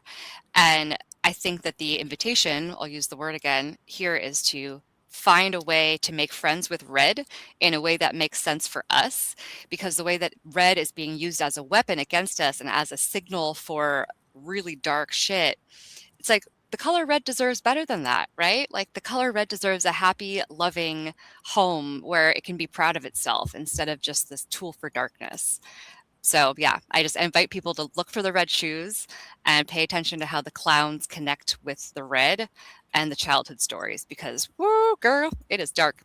Nice threading together. That's amazing. Yeah, that's a nice cap on the whole thing. Also the Pope. My father was obsessed with the Pope's red shoes. They're so ridiculous. They look so funny. They look very much like in the Wizard of Oz. They got the little points and, so. That can't be a mistake. Wow. Yeah. Or a coincidence, I mean. Yeah. Yeah. Oh, that's wild. There's probably a bunch of subjects we never got to. Even the chat, I was going to go through that a little bit. We're already 2 hours over, but you said the word, and it's in your name, Marisa. Love is symbolized with the color red, right? As soon as it's Valentine's Day, everything's red, and the cards are red, and the chocolates go have a red box, and it's a classic time for the red. I even thought about emojis, right? There's a heart color for every single, or pardon me, there's an emoji with every single color on the rainbow. And when you pick the red one, it's a thing. Like I say, I'm communicating with a man and I don't want them to get the wrong idea that I'm coming on to them, but I do want to express some love. I'll try to use a color other than red. Right, like you get a green heart today, sir. Right, green hearts, blue hearts, yellow heart, white heart. Exactly. Not a pink heart for a guy. We won't go there. It's even, yeah. But isn't that fascinating how the color of love, and this also could have a little bit of fuckery in it, because what we consider to be love is maybe it's maybe a negative emotion of passion, right? Lust and passion and wanting and just like being lost and drunk on your passion and doing whatever it takes to get the girl. That's the archetype before the hedonist is the lover that will die for a love experience. It's very dark. If you've ever been chased by a lover in their shadow, it's not nice. And passion can exist inside love too. I mean, it's just polarity. If you're with the right person, you can just it's part of the makeup of your being. It doesn't have to be lust or any of those, right? I mean, that's, again, there's many sides, nuances to each of those, because it's not just extremes. There's so many in-betweens. You know what I'm saying? Yeah, the word passion, the root of it is passio, and it means to suffer. Oh, I didn't know that. Wow. Yeah. So that's where, like, we think passion to be, it was highly promoted through my younger life. And say when I first got into business coaching and I was in a kind of coaching culture and everybody was promoting passion. You have to be passionate about what you're doing. You have to be passionate in your life. And, I was around a bunch of passionate people, like very, extroverted people with a lot of outward, like you just see all of their stuff. And I'm like, oh, I should be more like that or something. Something's, missing in me. But down at the heart of it, that passion is a form of suffering. But and suffering is part of the it's the spark, part of the spark of the where we meet ourselves, and there is no way to pass without the suffering in it. Right, but to actively perpetuate the suffering is also not the right. way, Yeah, right? We got enough of that. yeah. You had enough suffering going on. So it's not that people shouldn't have a strong, beautiful sexual relationship with a partner. I'm not going to prescribe anybody their behavior, but inside of it can be a big disillusioning, because we've made passion and love synonymous. And to me, love is something, might be the source, the divine, the creator. Its nature is love. But it's love without an opposite. Passion right away can boom become hate. The most passionate partners or couples, they turn around and they hate each other with the same intensity that they loved each other. Well, that's not love then, in my opinion. But that's what our culture puts forward, right? We only know the opposites. We only know the pendulums. Our psyches are wired for that. But there's something beyond that. And it's not lifeless, it's not pleasureless. That I'm not promoting Gurdjieff. I've got so much about it. And he says you can do anything as long as you can remember yourself. Yeah. But if you lose consciousness in the process and you lose your energy, then it's a sign. Mm-hmm. Yeah. Amanita, is that the name of the mushroom? I think I was looking with the spots. Amanita mascara or something like that. I should do some research. Yeah, I don't know. I don't know. I just call them Mario shrooms. Yeah. There you go. There you go. Rudolph had too much Amanita. That's hilarious. Yeah. Oh, here's a fun fact that maybe no one knows. A little off topic, but it has to do with the red nose. Did you know, guys, that reindeers have 25% more capillaries, so there's more red in their nose than humans, and they have this in there so that their brains and their heads don't freeze in their cold temperature. So when you look at them, they actually do have more of a red nose, but it's because of the capillaries. Fun, right? Interesting. Brain in the nose. I was watching a little meme of a horse that a couple of musicians were there, and the horse practically made love with the musicians. Put his nose right in there, and it was all about the nose. He really needed the nose to interact with the guitar in his face and his hands and everything like that. I Yeah, saw that one. you Yeah. just yeah, and it wasn't just smelling. Because you can think, oh, he's just trying to get the scent, and there was something else going on. I wonder if it's related to you got some brains in there. I don't know, but it was the guy with the pink guitar, right? Yes. Yeah. Yes. It was going around. There you go. Maybe I even saw it around you somehow. But yeah, so many subjects. I don't know I think we did pretty good covering everything. I don't have anything that, let me see if I go back to no, I think everything that I thought about, we covered, did a great job of this. I wouldn't mind looking at the chat. I don't like just completely ignoring it, but if you guys need to go for any reason, then don't feel obligated. I'm in it to win it. I'm not You're going to good to bail on go our for a team. little bit? Okay. All right. And thank you very much, Michelle. By the way, she's saying if people are interested in my archetype work, to check out the coaching training, and she posted the link. So thank you very much. That's amazing. And Diane said, heard long ago that the true love color is actually blue. It might even actually be green if you want to go with the chakras, because the Anahata chakra is the green color, right? Nature, where how people get have love experience with nature, like Marisa loved us, right? You go and have a love affair with the nature, or at least it looks to be like that. Yeah, I just go take my clothes off and I'm like, hey, I'm here. Yeah, it's so romantic. It's very romantic. It's Yeah. totally romantic. Exactly. Yeah. So that's interesting. And Diane also said even sound is associated with red, blood curdling screams, right? To describe the sound of that. Yep. And Krishna was blue. So that's interesting. So is Shiv often depicted as blue. And I'm not sure if Krishna's blue was associated with poison, but for sure Shiv's blue color is, he swallowed the poison of the world and his throat turned blue in particular. But I hadn't heard that. If I'm wrong about Krishna, I never knew. There's a tradition, also culturally different. Like in the United States, you have a red and white Santa Claus, whereas in parts of Russia and other countries, it's blue and white. You have a blue and white Santa. Interesting. Okay. That is interesting. Oh, wasn't it Coca-Cola that made Santa Claus red? Well, I have a short story about that where I'm talking to a gentleman in a laundromat, and that's what he tells me. But I gotta pay somebody, but I'll be right back. Okay. Can you? Okay. Yep. A story in a laundromat, my favorite kind of story.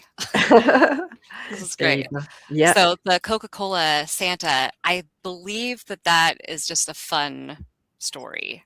I think it goes back a lot further than that. Okay. But something I did think about bringing up, since we went into the dark side, I'll go here really quickly. I'm sure you know that if you scramble the letters of Santa, it spells Satan, right? Satan Claus, that's what I always call him now. Yeah. It's just a fun thing. I love it. And then, of course, the saying, the devil wears a red dress, right? The fact that Santa comes down the chimney where there's fire. And coming through somewhere that a child or anyone else really can't see him coming. They can't go up themselves. It's just something, it's very vulnerable. It's very predative. This man, whose name means Satan, wearing all red, just appears in your living room, whether you invited him or not. But you have to be good, or else he's going to leave you some nasty shit, right? Like that to me doesn't feel like a friendly, warm and fuzzy, love-filled holiday. That feels very much of the dark side. Terrifying. That's a break and enter. It's terrifying. Yeah. This reason I don't have any Santa stuff around Christmas, much to my husband's dismay, because he loves Santa, and I'm just like, oh. Yeah. No, I'm so anti-Christmas. It's really my poor son. I think he's finally. He never protested that much, but he's a romantic kind of personality, so that can really for those romantics, Christmas is a huge part of that, because Christmas has been. We'll have to do a Christmas episode with the three of us and unpack all of that kind of stuff, eh? Yeah. I have no romance about that. It's just like sheer, oh God, is it going to happen again or something? So Dagmar, what? I'm right there with you. Fascinating. We should do a Christmas episode and a Valentine's episode. Yeah. We'll just keep the red going. I'm gonna have to get some more red dresses. Awesome. Right, exactly. Yeah. Yeah, the drunk people, inflammation, right? That's a big part of the red kind of it's not a good sign in the body. I have this like thing. I think it was since 2020 when I got so stressed out, and then my in between my eyebrows was always red, like inflamed kind of thing. And I don't know, can you see it? Does it still look red? I think it's better than it was. Your third eye was on fire. Yeah, I was stressed, and I was doing this all the time, like, got a good cut in my skin from that. Not a cut, but I guess a wrinkle, whatever. Crease. Thank you. Yeah. Life force is considered red. Red is an invitation to conscious awareness, which it's really an invitation to fear, because it doesn't bring so much consciousness. It brings, I mean, I guess it's dependent on the person. What do they bring to it? Do they bring fear? Do they bring awareness? It would have to be probably their call. It's what you do. It's what you do with your red that counts. That's right. That's it. Exactly. Mm-hmm. And again, Michelle, she's so generous to say, please like, share, and subscribe. Share with your friends. Take your friend by the hand and say, if you think they would like this Beth of Fresh Air show or what we've been talking about, please do bring them along. And let's see, just guys fear accelerates death. Thank you for saying that. A lot of people just don't like it. I've had such almost violent reactions when I say that your fear doesn't protect you. They don't like that at all. I know I said to my mom, boy, was she mad at me. What are you, stupid? You're retarded, kind of thing. Like, yeah, it's definitely very activating for some people. Yeah, because of the attachment and the addiction. Red berries, we didn't get into the food very much. Maybe there's another episode about that. But yeah. People are all eat the rainbow and every color and have all the colors on your plate. And it's not popular to come along with some LYL and say the colors actually represent poison. It's nature's way saying, don't eat me. Don't eat me. Yeah. But guess, it's the same paradox. Eat me, don't eat me. Eat me, don't eat me. I was just going to say, because it is eat me. They want us to eat it so that we will shit out the seeds and spread make the tree grow. But exactly. Yeah. So but I'm going to poison you on the way. Okay, that's a great title, Beth. I have to write that one down. Eat me. Yeah. No, it's totally, it's plant warfare. People don't realize that the colors are there. The skin of an apple. I had 2 apples with the skin on one day, and I talked to you, Dagmar, I'm like, what's wrong with my stomach? Oh my goodness. And you said to me, oh, well, they're chock full of oxalates, and if there's going to be any metals in there, it's going to be in the skin, in the red part. But we've been brainwashed to believe that that's where all the nutrients are. Yes. Right. I remember I was at my little place in an undisclosed location, and I had peeled an apple just outside my door into the grass. And I had also washed a dish that had some pasta in it and just put the dirty water over the side.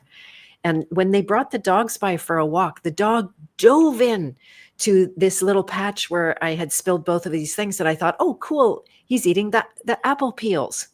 Well, I looked over later. No, every single apple peel was there. He wanted the noodles. Yeah. Smart dog. Smart dog. Right.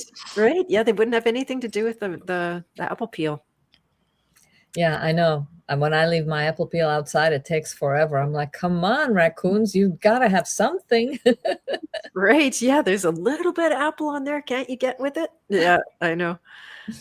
Yeah, intoxication is associated with red for sure. Red wine. We didn't talk about red wine. And I promised I wasn't going to sing that, even though I had it in my head all week. Although we kind of touched on it, because Little Red Riding Hood drinks thinking it's red wine being offered to her, but it's actually her grandmother's blood. I had to just... Oh, yes. Oh, gory. Red wine got in there a little bit. Yeah. We're so not meant to drink blood of any kind. That's why I guess the vampire is the archetype of the ultimate aberrant in our society. Mhm. Yep. Yeah. And there's so much lore around vampires. I don't think that that's an accident at all. Right. Exactly. Yeah. Drinking the life force. I think Maya said that before about the life forces in the blood. You got it. Yep. Yep. We talked about Valentine's. We'll have a Valentine's event for sure. And of course, hell is associated with red being on fire. It's the eternal fire. What's with the red carpet though? Roll out the Oh, red carpet. yes. What is that about? I guess that's for royalty, so that feet don't have to touch the ground. They walk on a beautiful red carpet. Okay. Is that for royalty or is it more in like kind of Hollywood entertainment context? Well, I think it came from the royalty, and then it Got was then put over Hollywood because they're Hollywood royalty. Got it. Yeah, trying to elevate them to the status of royalty or emulate that kind of thing. They've already succeeded. They're not trying. Right. Yeah, it's just their way of saying we're all in the same club. You know, we might have different titles, but we're in the same club. The Red Shoe Club.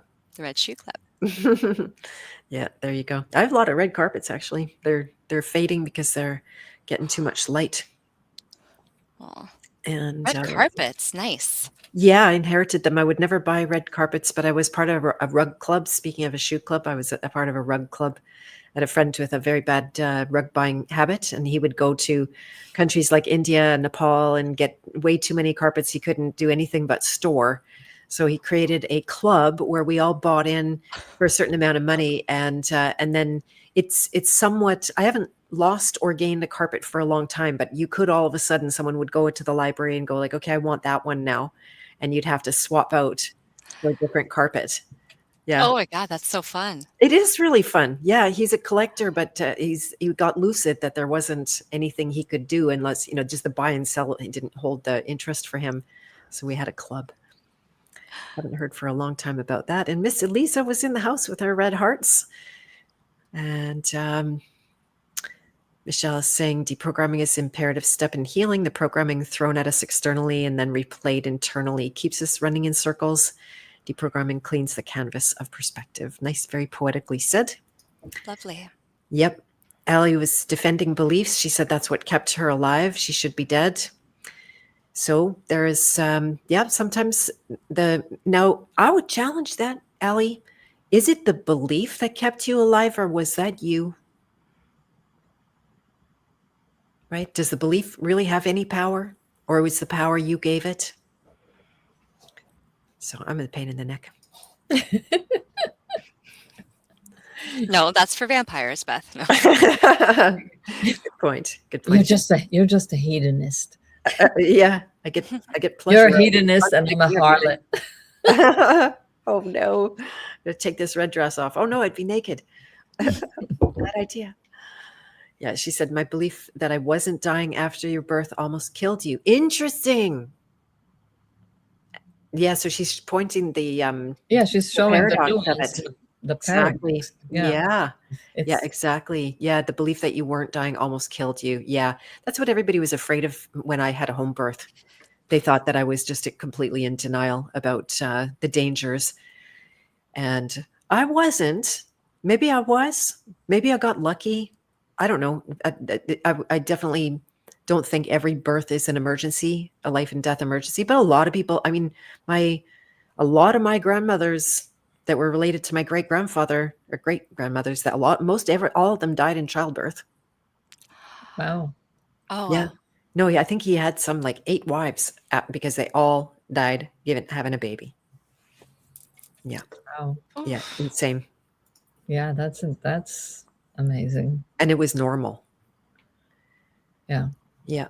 I know David Hawkins tells the story about that they learned to wash their hands at the birth. Now that points towards germ theory that I don't believe, but it could actually be more about toxicity.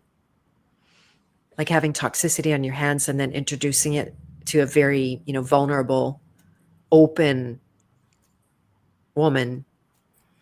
Well, and you have to look at what was the era, what was it during war, post-war, after, pre-war, The stress, the and nutrition. what foods did they start eating? You can trace, I mean, so many things have to do with the more foods that they started eating from exotic places, started drinking tea and all these things high in oxalates.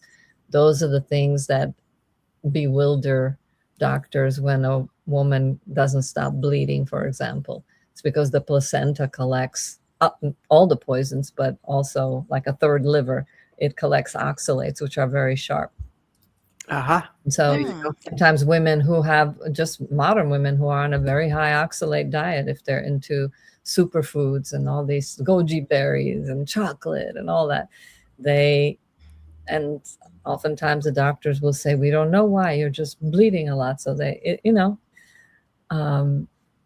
so I'm sure then people were in many changes, like they were trying to eat whatever they could, like they would eat rhubarb, things like that, which are the craziest high oxalate food you could find. More of a wine red on that one, eh? That's a different Yeah. color. Yeah. I'm more friendly with that kind of a red, just in terms of preferences.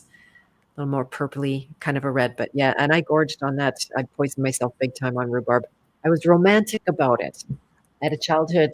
My grandma would dip it in sugar and give us a little stick of rhubarb, and so I thought it was good, and I started juicing it. Bad idea. Really Oof. bad idea. Yeah. Then you release even more of the oxalic acid when you juice it. Yeah. The concentration, because you're getting volume. You'd never eat that much rhubarb. But it also makes them smaller. The oxalates, not just it's the oxalic acid. You're squeezing it out and getting it direct. Like, yeah, it absorbs even more. Oh man, yeah, I hurt myself in a lot of ways not knowing. And so cats cannot see red very well. Fascinating. Like Gurdjieff says that cats are the most that actually of all the animals carry the capacity to evolve, which is not so off the map. I definitely had a cat that wanted to be human. Yeah. If I let him, he would have sex with me. I wouldn't let him, but he was definitely in love with me. I did not see that sentence coming. I know it's kind of disgusting, but it was weird, Passion or love? Yeah, that's right. Exactly. And Diane said, Marisa gave you an idea for your next dance video song, The Lady in Red. There you go. Mhm. Excellent. Yeah. What was another red song that was in my head? Red rain falling down. The Peter Gabriel. Oh, right. The Red Rain one. Yeah. What isn't there a U2 Red? What is that one? It was one of the really older ones about war. I think it was on the album called War. Don't remember. Did you say you too? Yeah. Oh, I have no idea. Yeah. I stopped listening when I found out about all the disgustingness going on there. And the album cover that's like blatantly pedophilia. Like, come on, the disgusting, right? I can't believe I practically worshipped them at a time. So, it's hard. It's hard to let go of a bunch of stuff, Oh, I know. Rough. Yeah, exactly. Craziness. Well, you guys, it has been amazing. Let's see. Quietly Contented Bear said, my family is crazy about rhubarb ever since he heard that wives would feel better if their husbands. Oh, wait. No, they would feed it so that their husbands, to kill their husbands. That's what they would make rhubarb pie. And if he ate enough of the rhubarb pie or rhubarb soup, that was the end. That's how they discovered oxalates, because the guys who would give the autopsies, they had to figure out, was this a real stroke or a heart attack, or was this oxalate induced poisoning? Wow. Yeah. Seriously? Wow. That's quietly content bear is cracking me up. I always think, you murderers. Yeah, that's hilarious. I had literally no idea. Yeah. And Michelle, or sorrel. You could do the same thing with sorrel in France. Sorrel. In England, it was rhubarb. In France, it was sorrel soup.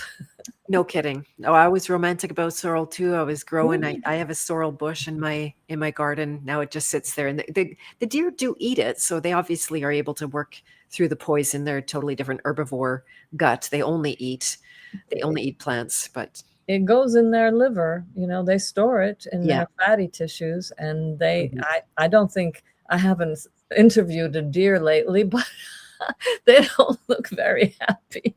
Oh no. Oh, they look pretty happy. They're never fat. There's no such thing as a fat deer. So they must store it all in the liver, like you're saying.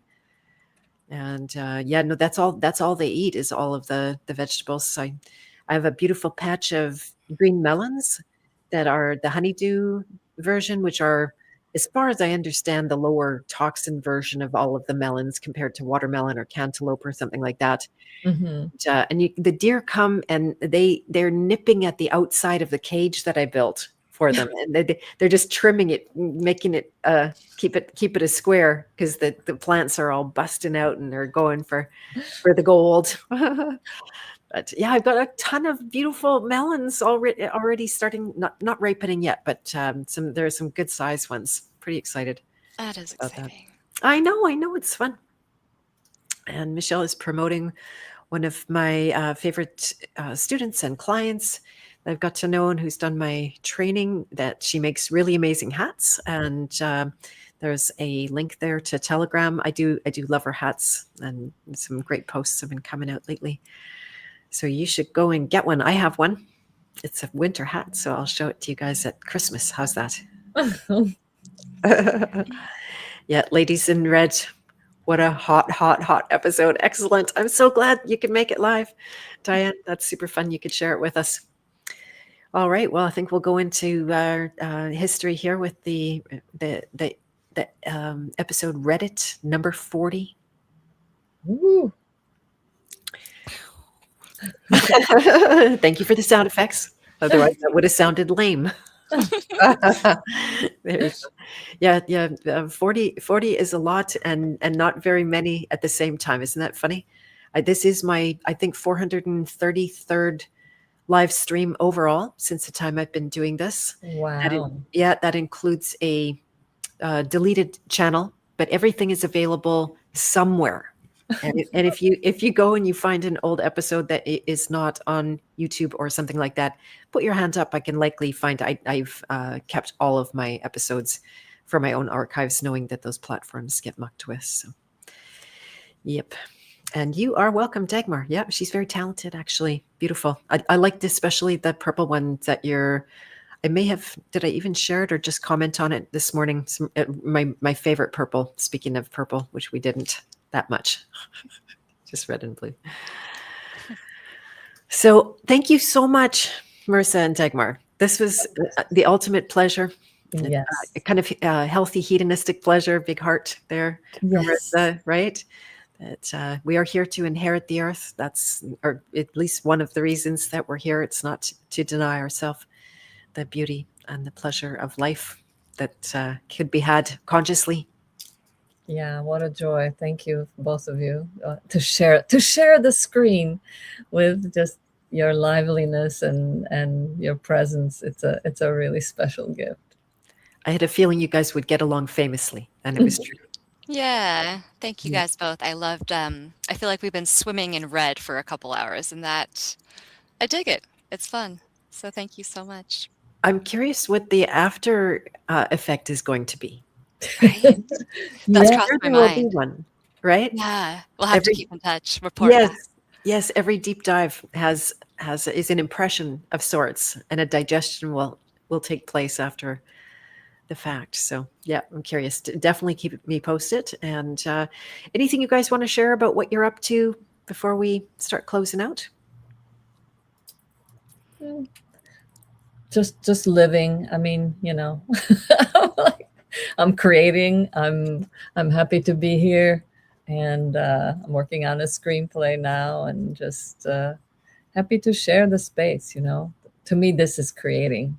This is the creative space. As we're improvising. To me, is the highest form, the art form of life, is to just be in the moment. So Amen to that. This is my big creative outlet actually these days. Yeah. Mhm. Or my biggest one, I should say. Yeah. Yeah, very good. And Marissa, anything else you want to share? Yeah, I just kind of want to double down on what she just said. I don't really have anything I feel like I need to talk about or promote. I'm really easy to find on Instagram. I'm super active there. I use that as a creative outlet for myself. I've been working a lot on show-upism instead of perfectionism, Mm. because I noticed that that's something that comes from my early years of gymnastics, like competitive gymnastics. And while it's helpful, it also started to become problematic where, the perfectionism was keeping me from showing up and keeping me from creating. So I've been popping on there. I'm on day 15 of posting every day, with my only intention just to show up for me, and anyone else that's there for the ride, groovy business. But it's been really fun and helpful for me. So come join me there if you wanna play. Absolutely. And let's see, there is the link that you shared with me right here. I will share it one more time so it's at the bottom of the chat. And show upism, man, I love that. That's, if there's any word that I didn't have to describe my own personal philosophy of life, it's that. Like, just do it. Just show up. And it teaches you everything you need to know. Maybe you weren't prepared when you showed up, and then you know that really clearly when you show up. But if you never show up, you're never going to find out. Right. And nothing bad happens when you do the show upism. Like, you live to tell a tale. The sky doesn't fall. It's amazing. Exactly. And you build your nervous system over time. You keep realizing, I didn't die. Oh, didn't die again. Oh, nothing really bad happened. And oh, look, I totally messed up and I still didn't die. And nobody killed me. Right? Like, that's the unconscious fear that it's all life and death. So yeah, the show upism, much better than fear-driven perfectionism. That's for darn sure. Yeah. Okay, fantastic. Well, thank you, ladies. I love you, and I look forward to another opportunity to play and create with you. Yay, thank you so much. Much love. Yeah, much love to you too, Marisa. Great to meet you. Me too. All right, bye for now, you guys. Take you out. And so I will let you know that I do have something that is pressing time-wise. By Sunday, the early bird of my Journey Code coaching training is ending. And I always want people to get that, because it's like a pleasure for me to be able to make something easier that otherwise might be harder. And so if you wanted to have any kind of conversation with me, as long as you book it by Friday, then that early bird will be on. And I will get you a link to talk about that. Also coming up on Monday, Mr. Bernhard Gunter is going to be in the house. Gunther, I think he says Gunther, not Gunter. And he's one of the OGs in the world of the, what do you say? The like truther and the freedom and all of those kind of topics. But he takes it in a place that is productive. And he's a very big fan of the inward journey that's what we're going to talk about. He's taken a lot of influence from Gurdjieff, which is fantastic. That's what inspired me to have him on in the first place. We're going to talk about what he calls the psycho-spiritual work, which makes him, seem like he's calling on the psychos. It's not like that at all. He's just a really smart guy. A lot of people listen to him and follow him. And I just think, I've watched him now over the years, for many years pre-pandemic as well. And I just think he has a ton of integrity. He's big on the show up ism. Show up ism. Did I get that right? All right. So if anybody wants to take me up on a conversation about Journey Code, I will just go ahead and share the direct link to it. And there is the recording of the open house that I recently ran at the top, so you can easily watch it. You don't have to go searching necessarily for it. And this is the link with all of the details. And I think that's all. So I'm going to sing us out with our regular outro on Beth of Fresh Air. And so we'll see you back Monday. And then Friday, that's one last thing I want to say, that Friday I won't be here. I'm going to be traveling. Don't tell anybody. And oops, but I won't be doing a show on Beth of Fresh Air, because we're going to be doing a workshop with Joel Schaefer in the Redwoods. So don't tell anyone that I'm gone, okay? You're not supposed to say it. All right. Anyway, so much love to you guys. I hope you have a beautiful rest of your day and your weekend. And bye for now.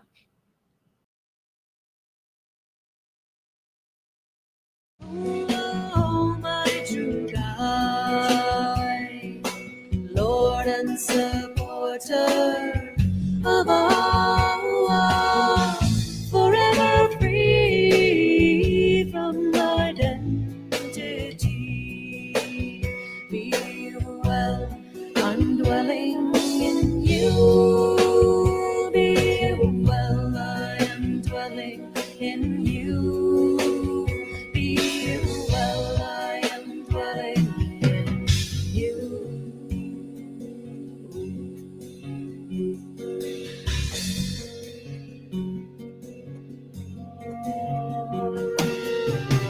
Ipadrashtanumanta Shivarta Gupta Maheshwara